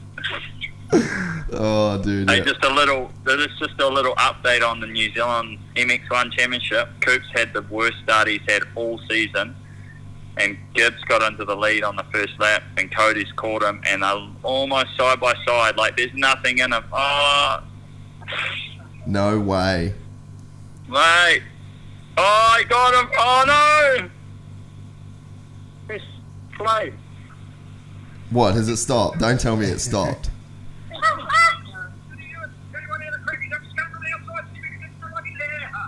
Got him. That's so sick. Did you get him? Oh, it's just side by side. No way. What track is it, dude? Chapo. It is Taupo. Dude, that's so sick. It'd be so sick if Coop won. But you know what? Gibbsy kind of needs a bit of he needs a bit of luck to go his way too. He hasn't had the best few years. I heard something the other day. Oh, I think it's just I just love the fact that for our sport, I think this is the third year in a row that the championships come down to the very final moto of the day. Yeah, okay. Like, it's so good for our sport because we don't have a massive depth, you know. Like, I think the closest that third place has been all season is I think being like maybe 30 seconds has been the closest. Like most races, it's been in the 40 to 50 seconds. So it's been it's been really, really good for our sport to have such a close championship, you know. Yeah, that is good, eh? It's always good, that New Zealand Nationals. Like, you always get the good Aussie dudes going over, and then New Zealand always has good riders that contest that series, and then Cooper's just the man there. All right, well, here's Faulkner. I tell you what, not a word of a lie, at the last round was the best that I ever saw Cody ride in Moto 1 and 2. You know, he I don't think I've ever seen him ride as good as he did, you know. And, you know, Gibbs, he's got to be probably the odds-on favourite for the championship in MX1 in Australia. And you know, Cody, you know, right now he's been able to best Gibbs. Yeah. By the sound of it in this championship, you know, and it's pretty incredible to think that, you know, Ferris hasn't beaten him here. I think I'm the only guy that's beaten Cody, apart from last year, I guess. Yeah, Gibbs won that title, but I think this will be Cody's seventh MX1 championship.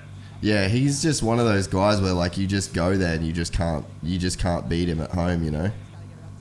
But you know who I think? Yeah. You know who I think was like that, dude? Mossy was like that in Australia. Like when, you know, there's just some dudes. They just home is where they're just the most savage. Yeah, absolutely. Like, you know, when Cody even travels to Australia, he can't seem to travel with that same form, and I think that's just the comfort factor in his own environment with the people around him, with the guys he works with. There's just, you know, it's not one thing, it's just a multitude of things that allow him to be amazing. And I've said it many a time, you know, you could bring bloody Cairoli and Hurlings here, and I swear that Cody would rise to the occasion in New Zealand. Well, I don't know if you remember back in 2006, Taupo had a race they called the Taupo International, and they brought over Everts and Smith. Everts come, right? And the final moto, I think Coops was leading, and my dad was cheering him on with a towel, and it was white or something, and Cody thought it was the white flag and pulled off. and Everts ended up winning the moto, or some crazy story like that. So, like, you know, Everts at that time, that was the final year of his career, and it was and he went out on top. Well, like, it was like the winningest year of his career in terms of actual how many motos he won. So he came to New Zealand for that final, literally for his final ever motocross event. And Cody, I'm pretty sure he was winning, and something like that happened. You know, so he does ride exceptionally well in New Zealand, Cody. And that's where, like, he obviously almost beat James, ruined that perfect season, and then I don't know, there was just some part of me that knew when he went to JGR, like, it just wasn't going to be the same. Like, he just seems like he's the kind of guy that has to just run his own deal, eh? Yeah, certainly is. Yeah, and I guess, like, even though he rides for teams here, that's, you know, he's at home, and we don't have a serious major team structure type of deal, you know. So you're exactly right. He rode for that Suzuki City team. He that's when he used to live with me and practice with me at RC's place, and he was just on his own program. He had a New Zealand mechanic, and they gelled really well, and he obviously really liked that Suzuki. It was when that bike got to its sort of prime at that point. Yeah. And it all gelled, and like you said, then he went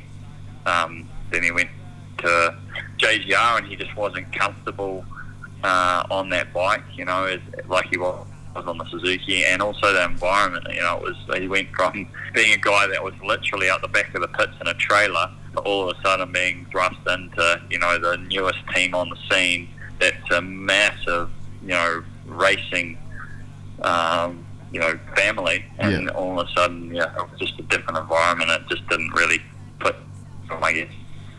Yeah, and you, like, when you know Coops, like, he's just a soft dude that is just, like, he's not the loudest guy in the room ever. He's not the big, personality in a crowd. But then when you get him one-on-one and you're just sort of hanging with him and you're in, like, his world, he's, like, the fucking coolest, funniest dude ever.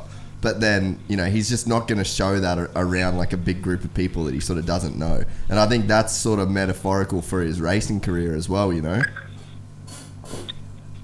sure. Yeah, sure. And he had some good results at times in Australia when he rode for Jay, and he was in a really comfortable environment with Jay. I believe. It's just that they did him well. And anyway, let's start talking about this main event, because people are going to get bored talking about New Zealand racing. Wait, how's it going though? Is Coops out in front?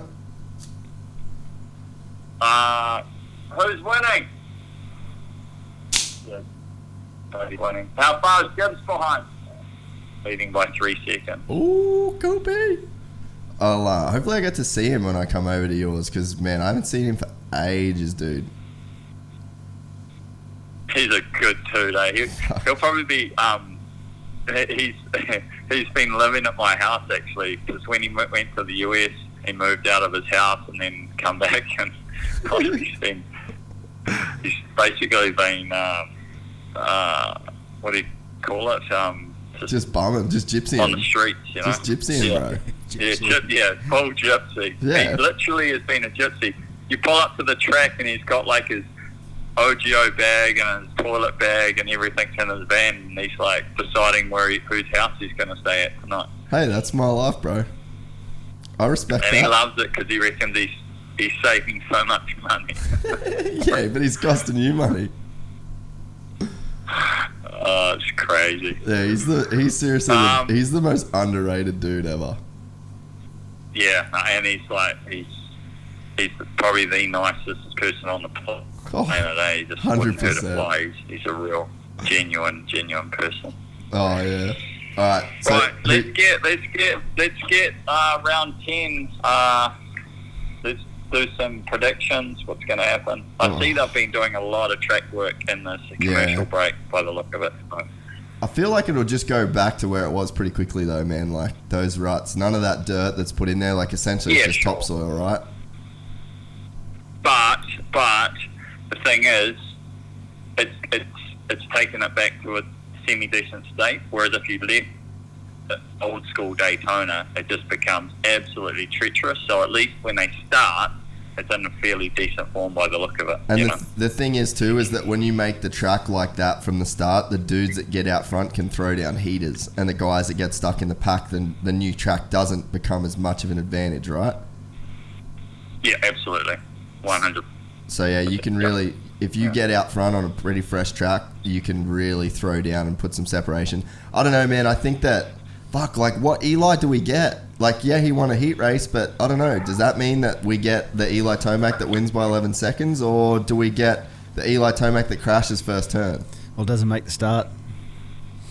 Like, I just don't know what one we've got, man. I think that you're gonna have you're gonna have the good one tonight. But if both of them get off the line together, it's gonna be a really, really good race. And I think Eli is gonna, by the look of it, just where I saw the finish of that heat race, and you said that he did whole shot, you've got to think that he's going to go for a safe position on the inside, and he's going to come out in the top 5 at minimum.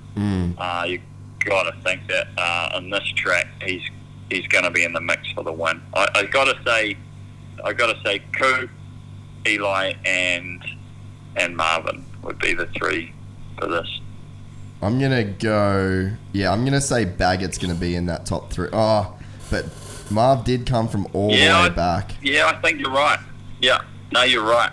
Yeah, I didn't think about that. But I think that the other thing, though, with Marv is you just don't know what sort of start he's going to get, but he has been starting pretty well.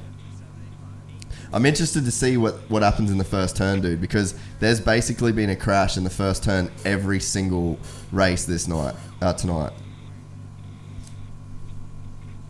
Yeah, sure. So I don't know. That to me, I don't know. This first turn seems really, really gnarly. Yeah, if you look at that screen right now, it's not a full 90 though. It's like a sweeping. Yeah, but it's into the sort of sand, 90. dude. I think it's the sand that's getting everybody. Yeah, obviously that's going to be the major factor for sure. Yeah. So I wonder how they're lined up, because Definitely. say who's like, so you just said Eli could go like that real safe sort of line on the inside, but that outside line has been working better through the sand, and that's how Kyle Peters got the whole shot in the lights main event. So maybe whoever doesn't have the best gate pick and is sort of, you know, the first one on the outside of those top guys, maybe they hit the outside line. Or dude, does Chad hit that line and steal a whole shot? Yeah, well, that's the thing. Like, so the inside line or the inside gate for the start is safe for the start. But when you get to a sand corner, all bets are off.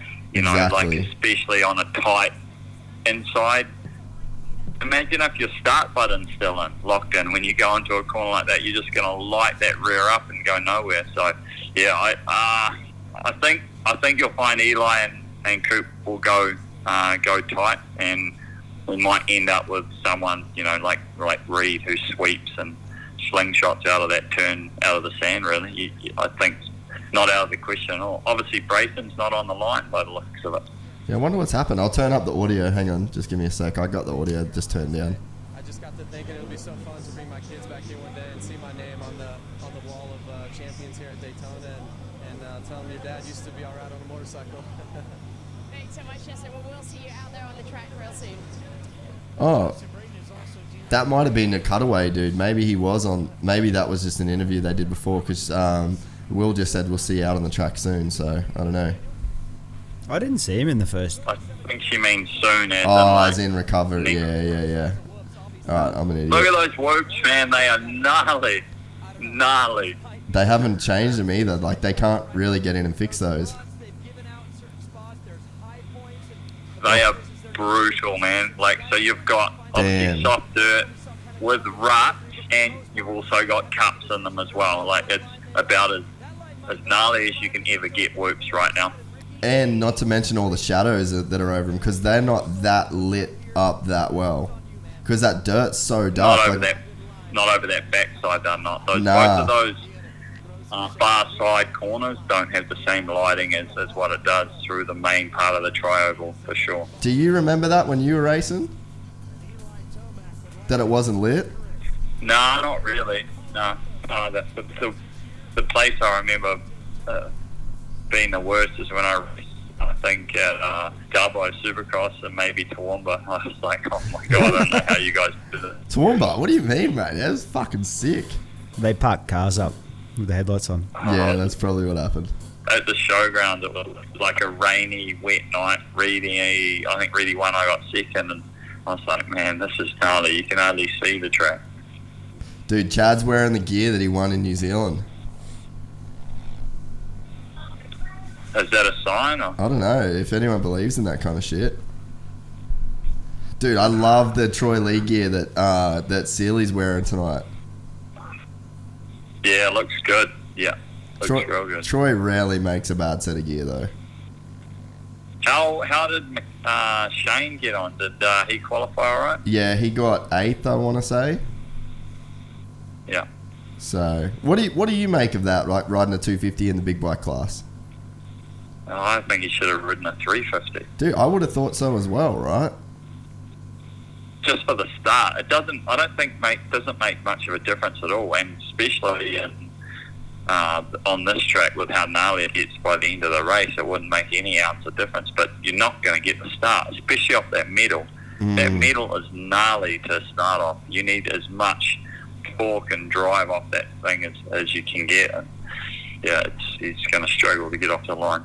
How crazy is the traction control that these dudes are running these days? Does that ever get talked about that much? Well, you're not technically supposed to run it, right? I used it at Suzuki and the MXGP. Obviously, you can do whatever you want in the World Championship of motocross, and I personally didn't like it. I come from obviously that generation where you've grown up using feeling, and it's all about your control of the throttle and clutch process, and just really getting a feeling for it. And I couldn't use it, but I guess the latest, the new generation, it's what they'll know, and it's how they'll start. But for me, I found it really strange. Yeah, I was talking about that with someone. It basically, oh, sorry, go, man. It basically eliminates the rider and what they do from a clutch and throttle perspective. Obviously, you still have to have technique as a rider, but it eliminates a couple of pieces to the puzzle pretty much. But it's funny, like with the motocross thing, I just don't see the point of us doing it, because you look at Formula One and they've all sort of started to slowly roll it back and go towards more of that old school approach. So it's like, if you've got a sport like Formula One that has all the technology in the world, and then even they have slowly started rolling all this stuff back, then it's like we're only just now getting into the part where we're using traction control and shit. So it's like, well, if the best sport that's been doing it for years is starting to get rid of it, let's just not even go there. Like, why do we need to test the waters? They've already done the testing. Well, on my perspective, I have the same opinion in the end, but it's just straight away, like, I don't actually even know why we even have it on motorcycles that ride on dirt. Like, that's what's so great about the motorcycle. It's that, like, still pure man and machine, and don't go down that road of taking that pure away, Leave it so that it's all about the rider in control, You still use your feet to drive your car, like you push it like Fred Flintstone, or?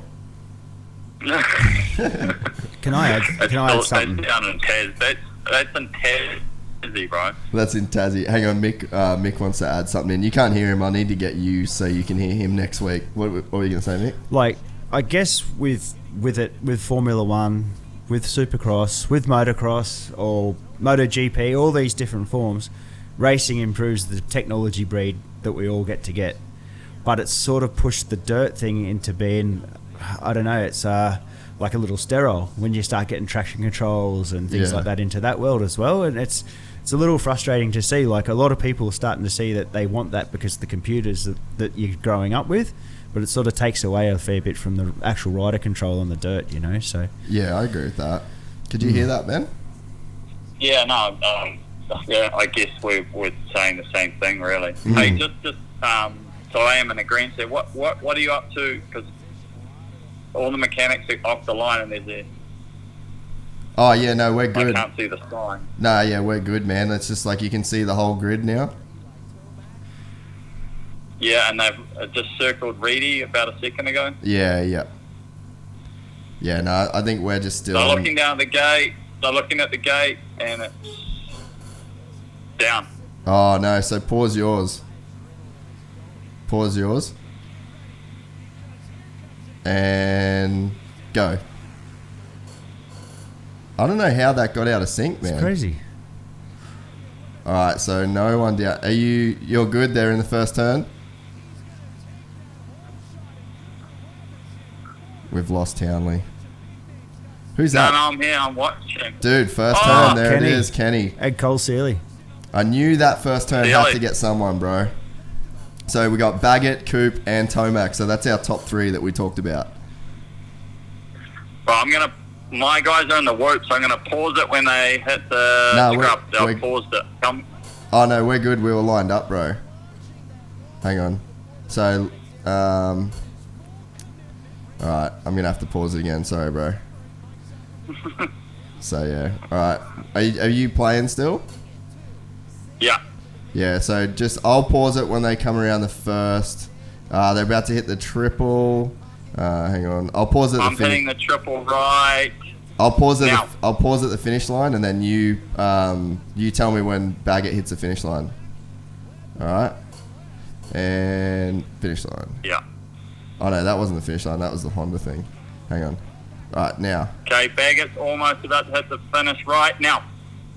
All right, so we should be... I think I'll probably be a tiny So bit. we've got Baggett, Tomac, Muskin, Webb. Yeah. Are The they race in on. the sand? Nah, Marv just got Webb. Yeah. All right, so we're pretty much Yep. lined up. All right, so 18:30. All right, we're going to go in and line this up. It'd be better when we do this live. I don't know how the fuck yours got out of sync. Damn, so that's crazy. So Marv... Oh, Savachi got Webb. Dude, has Webb got a problem right now?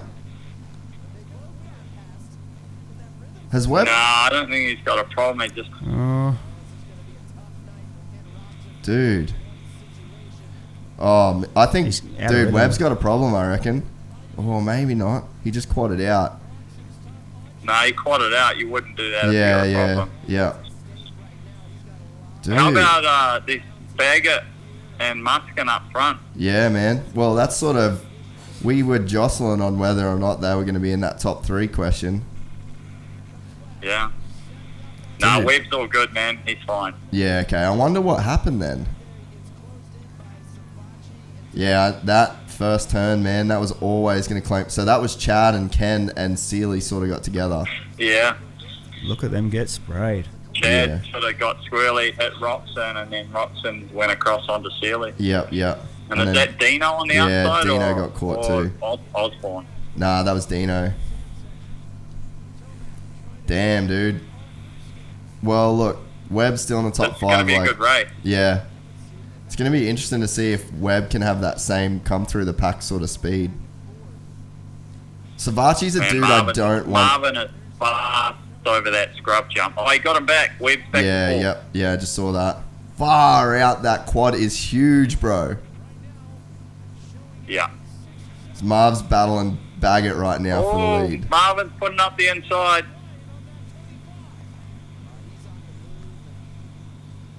Damn, Marv looks amazing right now. I thought he was going to struggle so hard, Ben. Yeah.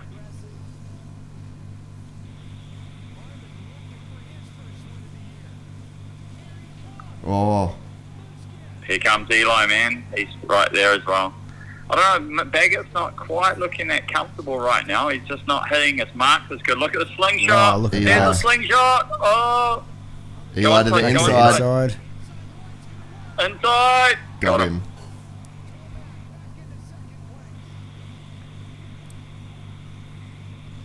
Yeah, Marvin was in a hard position then, right? Yeah. He had, like he was on the offense and the defense, and it was like, should I go inside or, and follow, or am I better to go wide and not follow? That was he was in a really difficult position then. Yeah, he was between a rock and a hard place, literally. Yeah, for sure. Eli, man. He's going to get Baggett here. He's just so fast here, dude. Where's he make the pass? I reckon slingshot in the sand. That's what Levi's saying. Oh. Oh. Oh, no. Dude, Wow. that is savage, bro. Yeah. Did you see the direction the ruts were going and the direction his bike was going? Oh, Baggett!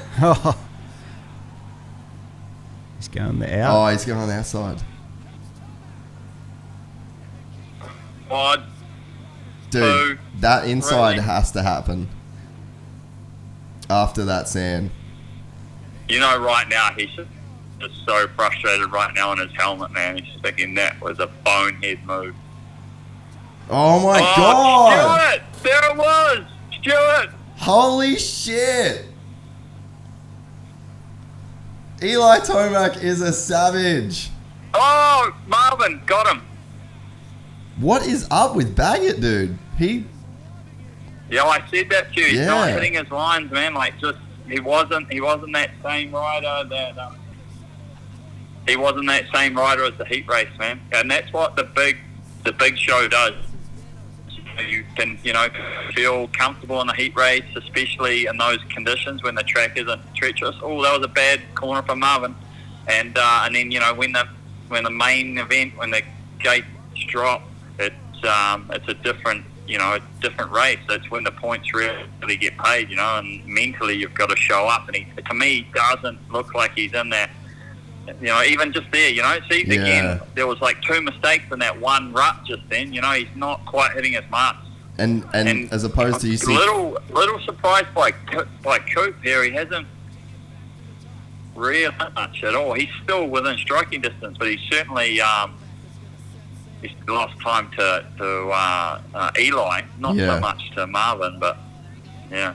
Whoa, Marvin! Oh! Damn, did he make up any time He then? really sprinted off the track then. Oh, he stalled it. What? Oh, no, he hasn't. It's done. Oh, he stalled it, yep. Oh. Dude, what the hell, Marvin? See, this is the stuff like his just... You want to say like it's not your year? Oh, like passenger. Oh, no. Passenger. That's a broken ankle when you're doing that. Yeah. Or a knee. Done a knee. Oh, Duke. No, don't look. Oh, no. Dude, you know what that could be? That could be Achilles. ACL. Nah, like you see... I didn't look. You didn't turned look? away. Yeah, you don't like that shit, eh? You still haven't watched Ken's crash, have you? No. Oh, well, I'll never watch. Yeah, don't. Alright, so now Savachi and Marv are battling. So now Webb's just gone on the Webb's in box. third. Yeah, so because of that whole thing with... No, now he's in second, dude. He's just about to get Baggett. Got him. Dude, that quad is massive. He looks good through the moguls too, eh? Yeah, and tight. Look, tight on Yeah. the inside. Yep. See? No, you're so right. There's only Look how two. much ground he just made through that last section and corner. Well, they had the Lit Pro graphic up before, man. I think it was when you'd hung up, and they were saying that he rode 54 yards shorter distance than Austin Faulkner on his best qualifying lap. That's a lot, dude. There you go. That's what I was talking about. That's what I was talking about from last week. And you start doing it on a couple of turns on this track, and it makes a big difference. There's the slingshot. Got him. Yeah, you're so right. And that's what think, Dungey did so well. I think Savachi's dropping the anchor right now. Yeah. Did you ever have much to do with Savachi? Was he at the goat farm? Or he would have been an MTF when you were there. Nah, yeah. I'm like a vet rider compared to him, man. Yeah, true. Whoa, Marv. Relax there, big boy. Dude, the track is already starting to go away, isn't it? Yeah, absolutely.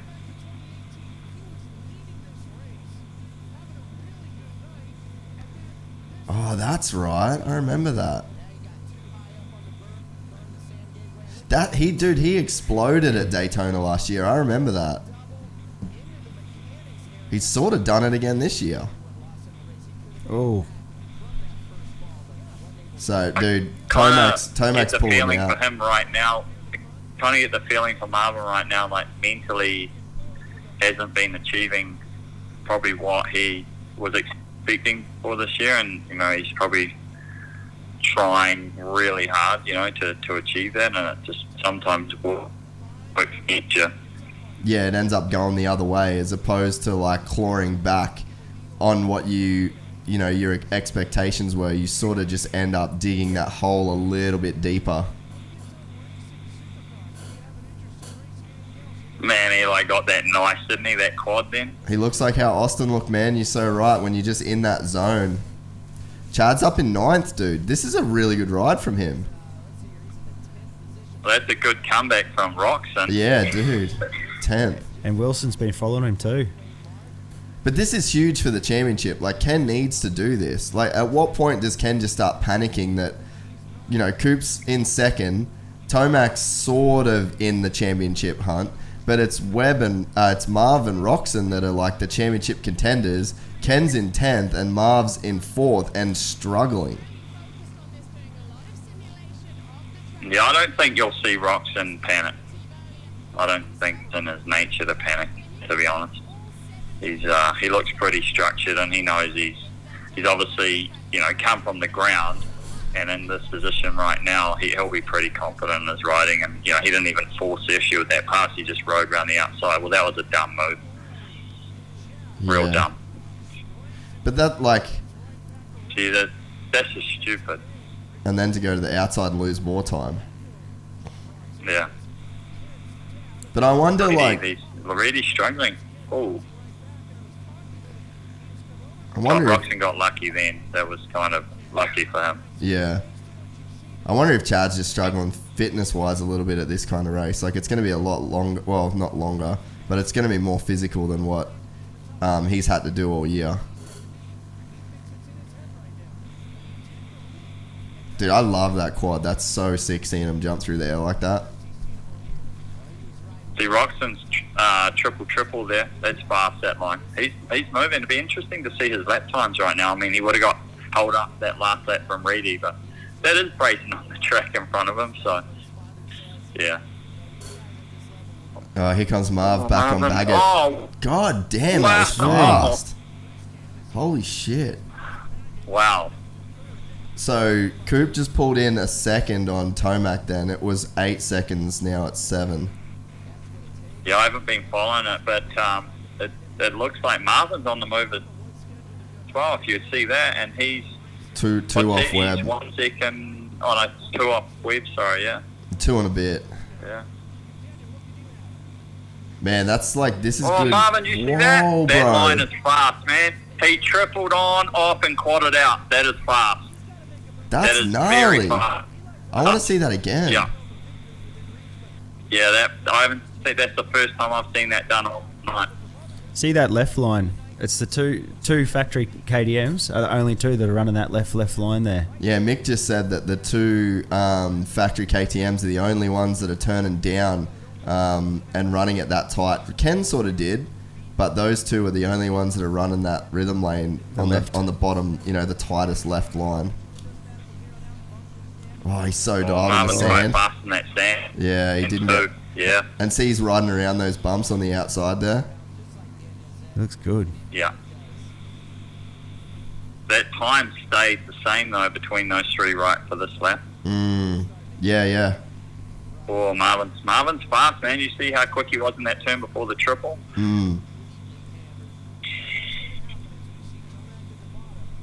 Let's see if he does that again. Watch Marvin. So, Where is he there? triple on, off, quad out. Damn, he's catching Coop. Yeah, that gap's come down for sure. Big time, man. God, And he got the triple out of that. Yeah. he needs to beat Coop in a moto, dude. He needs to steal a bit of momentum, eh? I think just for his own personal headspace more than anything. Look, Coop, see how tight Coop Yep. went there? That was tight, man. Yeah. God, that's so sick.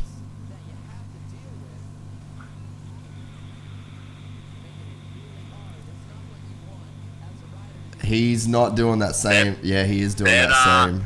That sand berm is getting pushed, man. Someone's going to end up dropping. Whoa. Oh, Marvin. Whoa, Oh, Marv.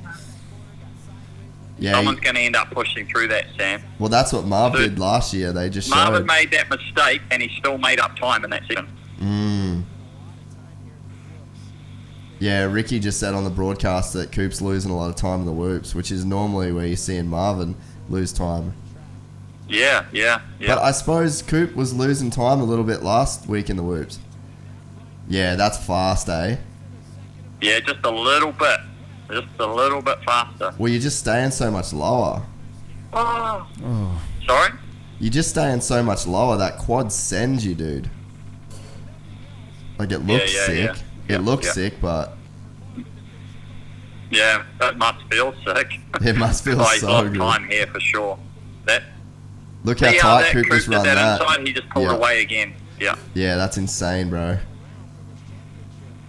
Yeah, you have to slow down, but because the track's so rough, He you switched back to gain the so inside, much man. time. Well, that inside in the sand is quick now. It's got a good line. That's not fast going there. That No, wasn't he good just at lost a all. lot of time there. But yeah, you're right. That inside's got better now because that outside just getting pushed. It'll be getting less and less stable now, eh? Yeah, and then a long way to go as well in distance-wise. But I think that's the biggest the inside has formed up all night, you know. So Dean's got up into 11th now, just past Chad. Oh, so he's going to be in 10th. Hill's in 7th, Osborne 6th, Savachi 5th. Those whoops are gnarly, dude. Yeah, when you see those guys going that, I don't want to say slow. Oh, yeah, that is slow normally, but though. when you see them, what they normally do on those whoops, it's pretty different. It's a stacked top 10, Coop. man. Yeah, but even still pulls away. Coop just made a massive mistake. Did you see that? And Yeah, he still pulled and he away still from pulled. it because he went so tight. The drive coming out of there is just so much better. And this is what I can't believe from Marvin. He's now seen that 2 laps in a row. If he doesn't change to that on the very next lap, he's just giving up time. Yeah, 100%. Different rhythm there. Yeah, Coop did he rolled the first one and went on off, Yeah. which was strange.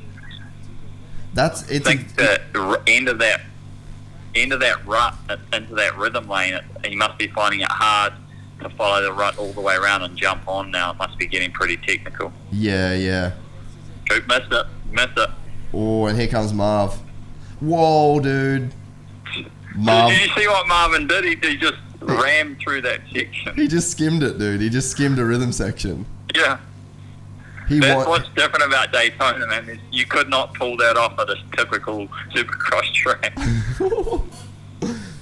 Dude, no matter what mistake Coop makes, it's like he can just get the power. Here's that inside again. It's just like he can just get the power to the ground and just keep pulling away. Marv just made a bit more of a mistake then too.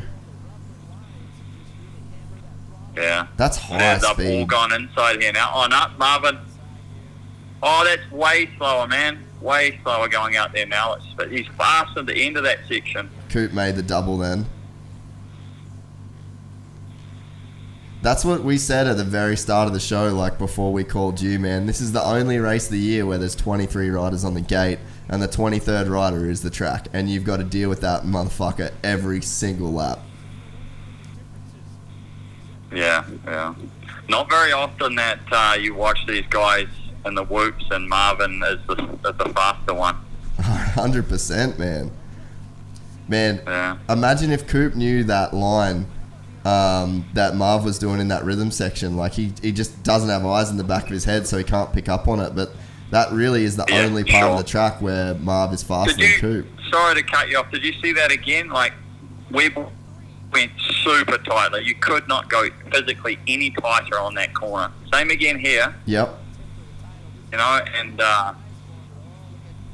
Marvin was pretty quick that time, but He's still had a look Coop too. in that previous left-hander pulled away. Oh, man.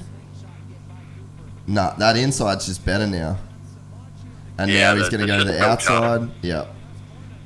Again, this is what played out last week. He's trying to do these different lines, but they're not faster lines. So he's committing to a slower No, well, line. you're gonna when you're racing a guy like Coop right now, right, who's taking such short route on physically on the track, you have to go that much faster around a rougher, wider, longer line that is going to be hard to get the job done. Really, Coop has to be super slow to actually or make a major mistake, to get past them is what it comes down to.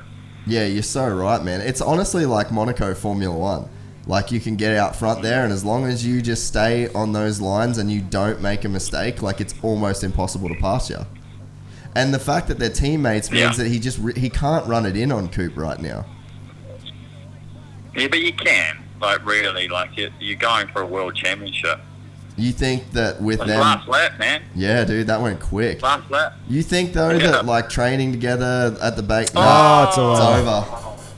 Blew it. And just like It's that, it's done. Yeah, you've got to, man. You're going for a world championship, you know, like... So you think just to hell with the relationship through the weekend, through the week, and you just got to do what you got to do to win? Yeah, absolutely. Yep. I think, though, like, you think about it, right? So, like, let's say Cooper Webb and Marv walk into a bar, who's going to win that bar fight? Come on, Ben, who's going to win that bar fight? Cooper. In that same thing, like, I think there's that instinctual, like, alpha male DNA, like, Yeah. you know what I mean? To where it's like, is Marv even going to, yeah, it's a track and it's a dirt bike, but is it that different to just walking into a bar and fighting the dude? Like, mentally, you've got to have the same thing. Like, you know a dude you could walk into a bar and handle, and at the same time, you know a dude that you can walk into a bar and not handle. Dude, Eli again at Daytona.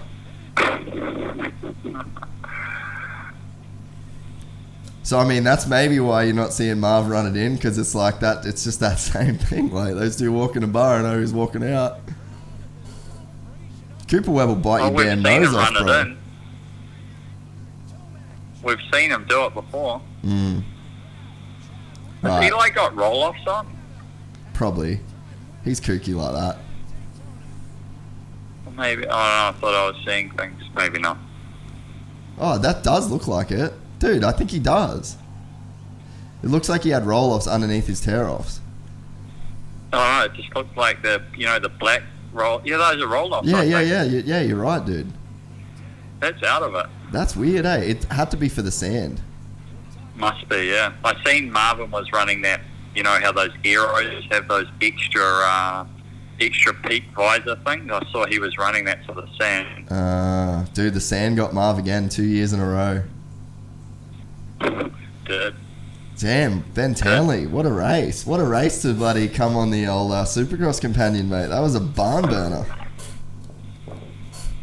Yeah, well, Coop let it down a little bit. I thought that he had more in him after watching that heat race. To me, he obviously didn't start that well. He again, you know, and this is how you win those championships. He wasn't great tonight, but he still got second. Like, he struggled all the way through probably half of that moto, and then he sort of found his feet and he got bagged, and obviously Marvin made that mistake. But yeah, he wasn't like that dominant guy, and we haven't seen that now for 3 rounds. The Triple Crown last weekend, and where was last week in Atlanta, and then tonight haven't been that same form. But he's got second, and a first in those 3 rounds on what looks like fairly sort of below par riding for him. Is that fair to say? Oh, dude, 100%. And I think Atlanta was a really good example. And, like, we talked about it on this show last week, and it'd be cool to get your insight on it, is that the confidence that he would have walked away with from that win in Atlanta, to know, like, he would have known that he just got one, you know, he had one really not given to him, but he got that win when he probably knew he shouldn't have. Like, what does that do for your confidence to then go to say, you know, you're in the second practice and the track starts getting a little bit rough and you're not feeling it? Do you then lean back on it and go like, you know what, I wasn't feeling Atlanta and I still won? Yeah, absolutely. Yeah, and I was saying that for earlier tonight in terms of the way the heat race went. You know, he didn't ride to that, you know, that standard that we're talking about, yet he was still able to pass some dudes, you know, as it came down the stretch at the end of that heat race, and then, you know, the same thing here in the main event. You know, he didn't get that start, and he just sort of, you know, chipped away, and now ends up second. And, you know, I don't know who's second, or it was Roxon second in points. He's extended his points lead again. Dude, Marv, you know, almost might take second in the points now. Because, really? Yeah, well, they were pretty tight, and then Ken, what did Ken get, 8th or 9th? I didn't get to see the results, but Ken was, way back on Marv. So, I mean, Marv is probably second in the points now to Coop. Yeah, okay, yeah. So, damn. I don't think that Coop would have had anything for Eli tonight, though. Nah, but Eli wasn't. It's not like he smoked him either. You know what I'm saying? Mm. Like, we've seen Eli at Daytona just land absolute paddling. What's on the back of Eli's helmet? I don't know. Dirt Shark, probably. The homie. No, we've seen. I'm not sure. We've seen Eli lay a paddling. Let's listen to this. Yeah, I'll turn this up a minute. You were just telling me that really not into your room out there, but the race is not launched before you talk me through. That's right. I mean, early on, being behind Blake and Barber. Damn, they've really made a mess of this audio. Just getting the field settled into the lines. Was able to make a move on Marvin, and then started working on Blake. Gosh, that was a good battle. Went huge off the wall to finish the pass. And after that, you did. Felt really good. Like the whole day, I was a little bit off. And Yeah, sure I did. Just started, being more comfortable, and then. Send it. Yes. I just felt effortless, got the flow, and that's so important on this track. It wasn't Stewart big, but it was decent. It was solid. It was big enough. It's on the podium for sending it. RC is top. He's got the top of the podium at high point in like 06 or 07, and then Stewart at Daytona, and then now Eli, that's third. Yeah, I'm in agreement with that top three. I don't know if anyone, dude, the crash that James had when he went over the bars at Daytona, I don't know if that was 09 when he went over the bars, massive, bro. Like, that was so big. Yeah. And then he got up and, like, still passed all the best dudes in the world, pretty much unconscious. It looked like a rag doll, the way it happened. Dude, like, oh, here we go. Here's Coop. Something else. I saw you late in that main event in the rhythm section. 3 separate laps, 3 completely different rhythms. Just take us through those final laps with the track. How good is that for colour commentary from that guy? That's good detail. What did he say? I just missed it then. Well, it was a crazy race, to be honest. I was up there at one point, then I went back and had to regroup and Observed 3 got different up rhythms. Up there, made some good passes, but we were all battling hard. Eli got out front and got that lead, and man, he rode a great race. So I got into second and made a lot of mistakes, missing rhythms, like you said, trying anything I could. And I think I was just far enough behind him where I couldn't really see what he was doing, and he had a really good line in the whoops I just saw on the replay. So yeah, I was happy with that, man. It was a hard-fought second. Marv was riding great. He was all over me. Like I said, I made a lot of mistakes, but I'm happy. It was a tough week, so it was good for me to come here and get on the podium. And he's the man at this track, so we got some work to do next year. But it's nice to be up here again. Second place is solid. These fans are awesome. We're here at Daytona. It's cool to be up here, and just want to give it up to the Lord. The whole Red Bull KTM team, Thor, Bell helmets, Alpine Star boots, 100%. My mechanic Carlos, my mechanic Nate, my family, my girlfriend, just everybody, and yeah, Daytona, baby, back in second. So we're making progress. Yeah, dude, I really like his commentary, eh? Like, he always seems to add, like, really good stuff. Yeah, well, what he said there, if you didn't hear it, he was like, I watched you 3 laps in a row on that main rhythm lane, and you did 3 different rhythms, and so, like, that's really good detail for, to catch that. Yeah, 100%, man. I was charging super hard, but at the same time, I was making mistakes, and man, I got scared a few times, and I'm glad I'm here. I didn't, crash big time or anything. It was, I had some sketchy moment, unfortunately, but man, I was giving 100%. So yeah, no regrets, and still no regrets. I had to charge back from maybe. Not really sure about that door gear, myself. So yeah, charging hard. I think they've, yeah.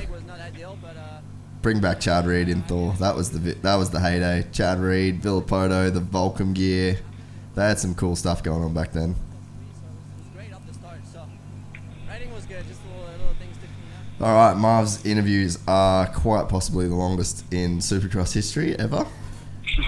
for a guy that doesn't speak English. His first language is French. It's probably, I've thought about it though before, like, I think he trails, so... Oh, Eli into second in the series. Marv tied with Marv. Man, Kenny fourth. Wow, that's a big swing, eh? That is big. Welcome back to the championship, Eli Tomac. That's huge, bro. So what was it? 19 points. Yeah, I didn't expect to see that, actually. Me either. I knew, I had a feeling that Ken would be behind Marv now. Dude, I really hope Plessinger's okay. That could be like an Achilles dude, eh? That's not good. Yeah, man. That's really big. Like, does that give Eli a bit of a sniff now to think that he could actually get back and win this championship? Well, you'd like to think so. So you'd have a really good run for this championship, but it just depends on if that Eli can show up each week. And obviously, we see glimpses of it, but it's not consistent enough to run for a championship. That's a real hard one. Like last week, man, he was so far off it compared to the previous weekend and this weekend, So it's a real interest, really. Yeah, and then you think that Daytona is like his track, so it's like he's almost given us a bit of a tease because it's like that's what he's capable of. But he sort of always does that at Daytona. It's like the Atlantas when you have that, that weekend that.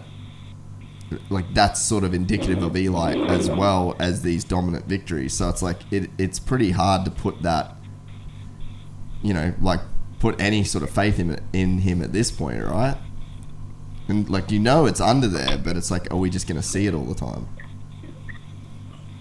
I guess it comes back to the fact of what we're seeing from Cooper in terms of what he's able to do on an average day.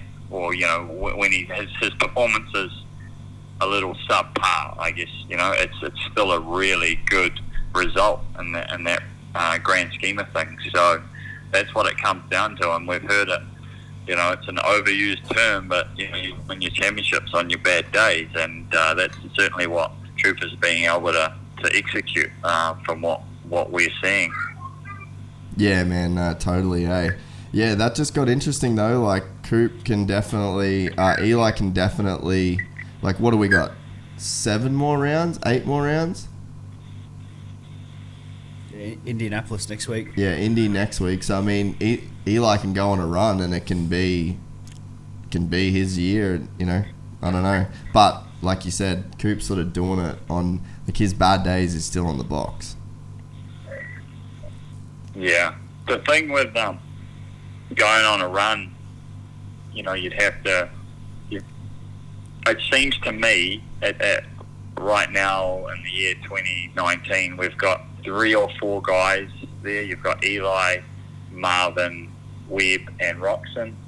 Whereas when he got on a run, when Dungey was there was really only Dungey that was, the consistent front runner, and he was able to slot into second all of the time.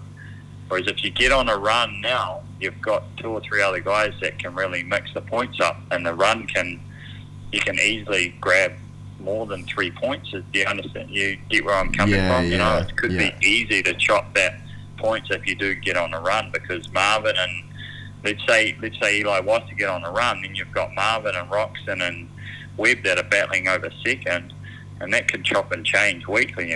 So it's still well within reach, in my opinion. It's just whether Eli can get the run going. And the thing is that at the end of the day, Eli's got the 3 wins, but then his bad races have been super bad. So it's almost like Eli's playing the spoiler role at this point in the season, if that makes sense. Like he's not the dude that's going on the run. It's like he's the guy that is helping Cooper in a way up to this point. But tonight he moves into second in the championship. Like he went from 4th to 2nd tonight. So it's like he's sort of been the cat amongst the pigeons and the outside chance for the championship. But with tonight moving up in the points the way that he did, he's sort of now like you said, Marv and Ken are in that position of like if they start stealing wins away, then they're the spoilers. Yeah, sure. So what do you reckon? And then it goes back to what we're saying about Webb and the fact that he's just been able to, when he hasn't won, it's always been, backing it up with a second. Yeah. No, it's definitely a cool year. Like I was wondering, I sort of said it, I think a little bit at the end of the last one of these, like, are we in a place where it's like the most exciting season ever because all these dudes are so good, or are we just literally dealing with a group of dudes that don't know how to win a 450 title, and it's so exciting because none of these guys have really ever figured it out? Yeah, probably lean towards that. I don't think. Yeah, I don't know. It's hard to say. I lean towards it. I don't think that they can close it out. But in saying that, one of them is going to.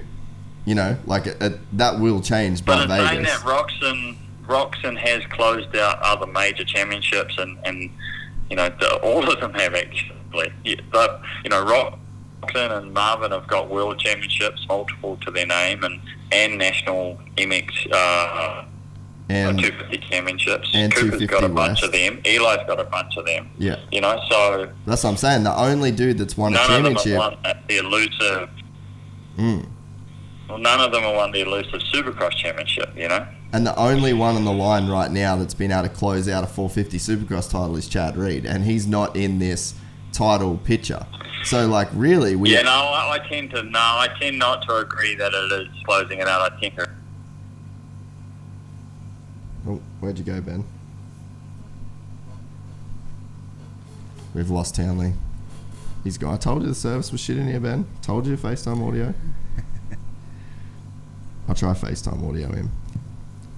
That'll be better.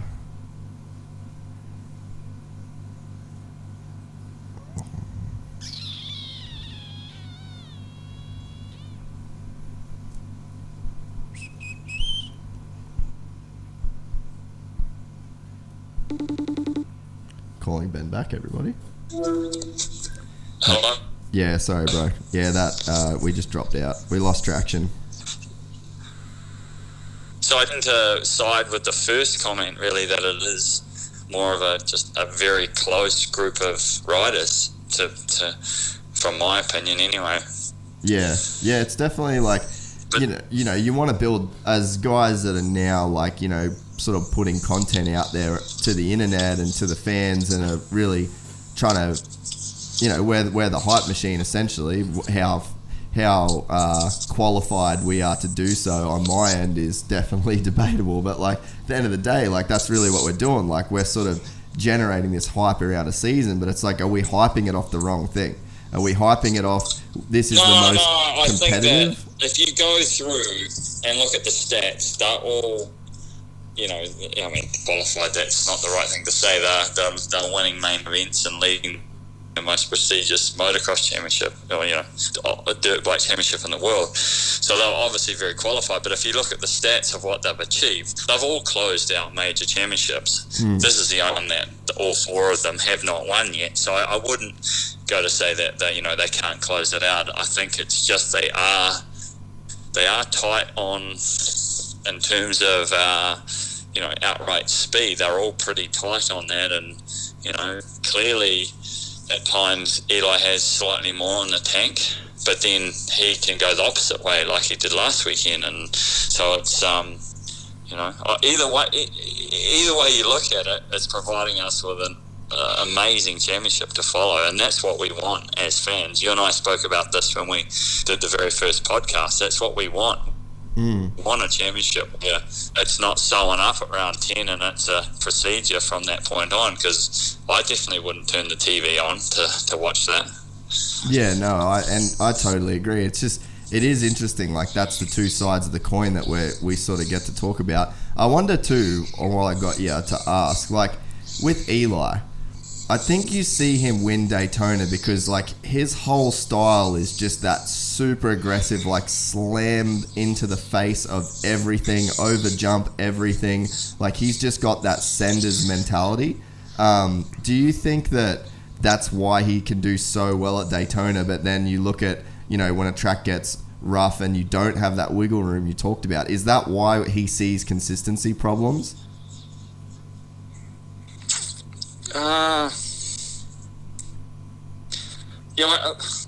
As far as Daytona goes, I think there's probably a lot of confidence there as well. We've seen him be able to, and I think that came from the fact that it's more outdoor style orientated track, and that probably gave him the confidence to start with. But now in terms of actually going to Daytona, I think he goes there with the mindset, well, this is my house type of thing in terms of Daytona. As far as other Supercross track goes, it's I don't know that you can put a finger on it with him, because at times, you know, he can go through a West Coast event and, you know, absolutely hammer it, and it's not that, you know, that East Coast style, soft sort of rutted style of racetrack either. So it's, I don't know. Phoenix is a good example of that. Yeah, exactly. Yeah, I don't know if I can really answer that comment, to be fair. Like, it's just a mystery. Yeah, it is. Yeah. Well, how was that, man? You enjoyed the commentary of that? Dude, it was sick. Like, you definitely did a way better job breaking that shit down than I ever could. So I definitely appreciate you coming on. I hope that the listeners enjoyed it. You know, I really enjoy, you know, this new age of how we can do this for, you know, I guess, you know, the fans out there and everyone involved in our sport. I think it's, you know, a totally new age, and I hope that people like what I can give some detail towards, and hopefully it's something interesting for them. Nah, dude, was for sure.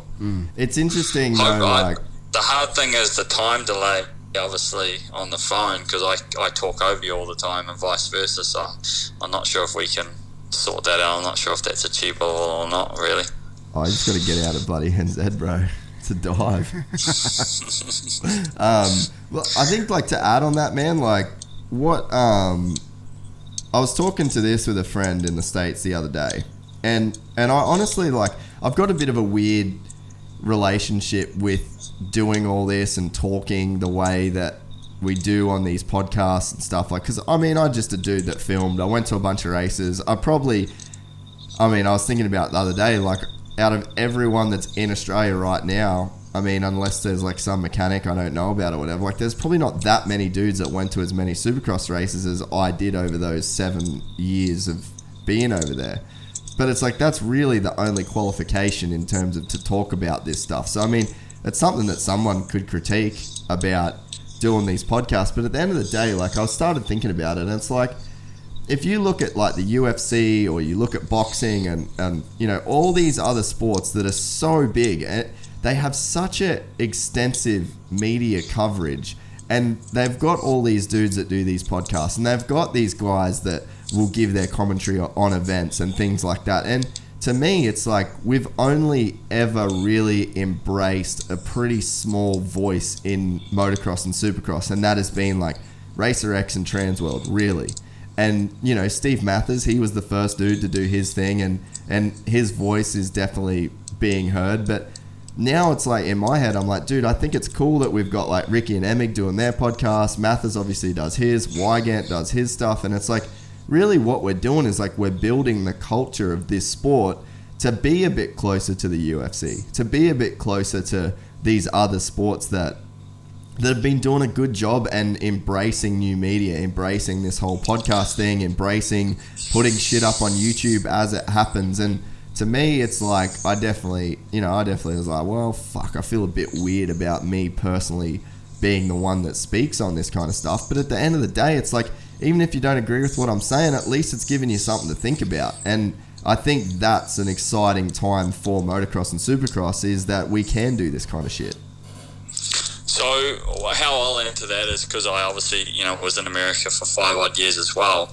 I guess our sport was never a mainstream sport when TV really ruled for the mainstream sports in terms of basketball, NFL, NASCAR. So there's obviously was always like talkback type shows, you know, like where they get around and they critique the race afterwards, you know, either that evening or Monday, and then there's a pre-event show and whatnot. And what's changed for us is the social media, internet era, and it's allowing our sport to just talk straight to the listener. Yeah. We're not having to go through a mainstream broadcasting channel to be able to achieve that, and that is the major factor that's changed. And I think it's awesome, because that's exactly like, you know, when you sit down and you watch those like the footy show or whatever you have in Australia or whatever it may be. We have a show like that here for rugby, and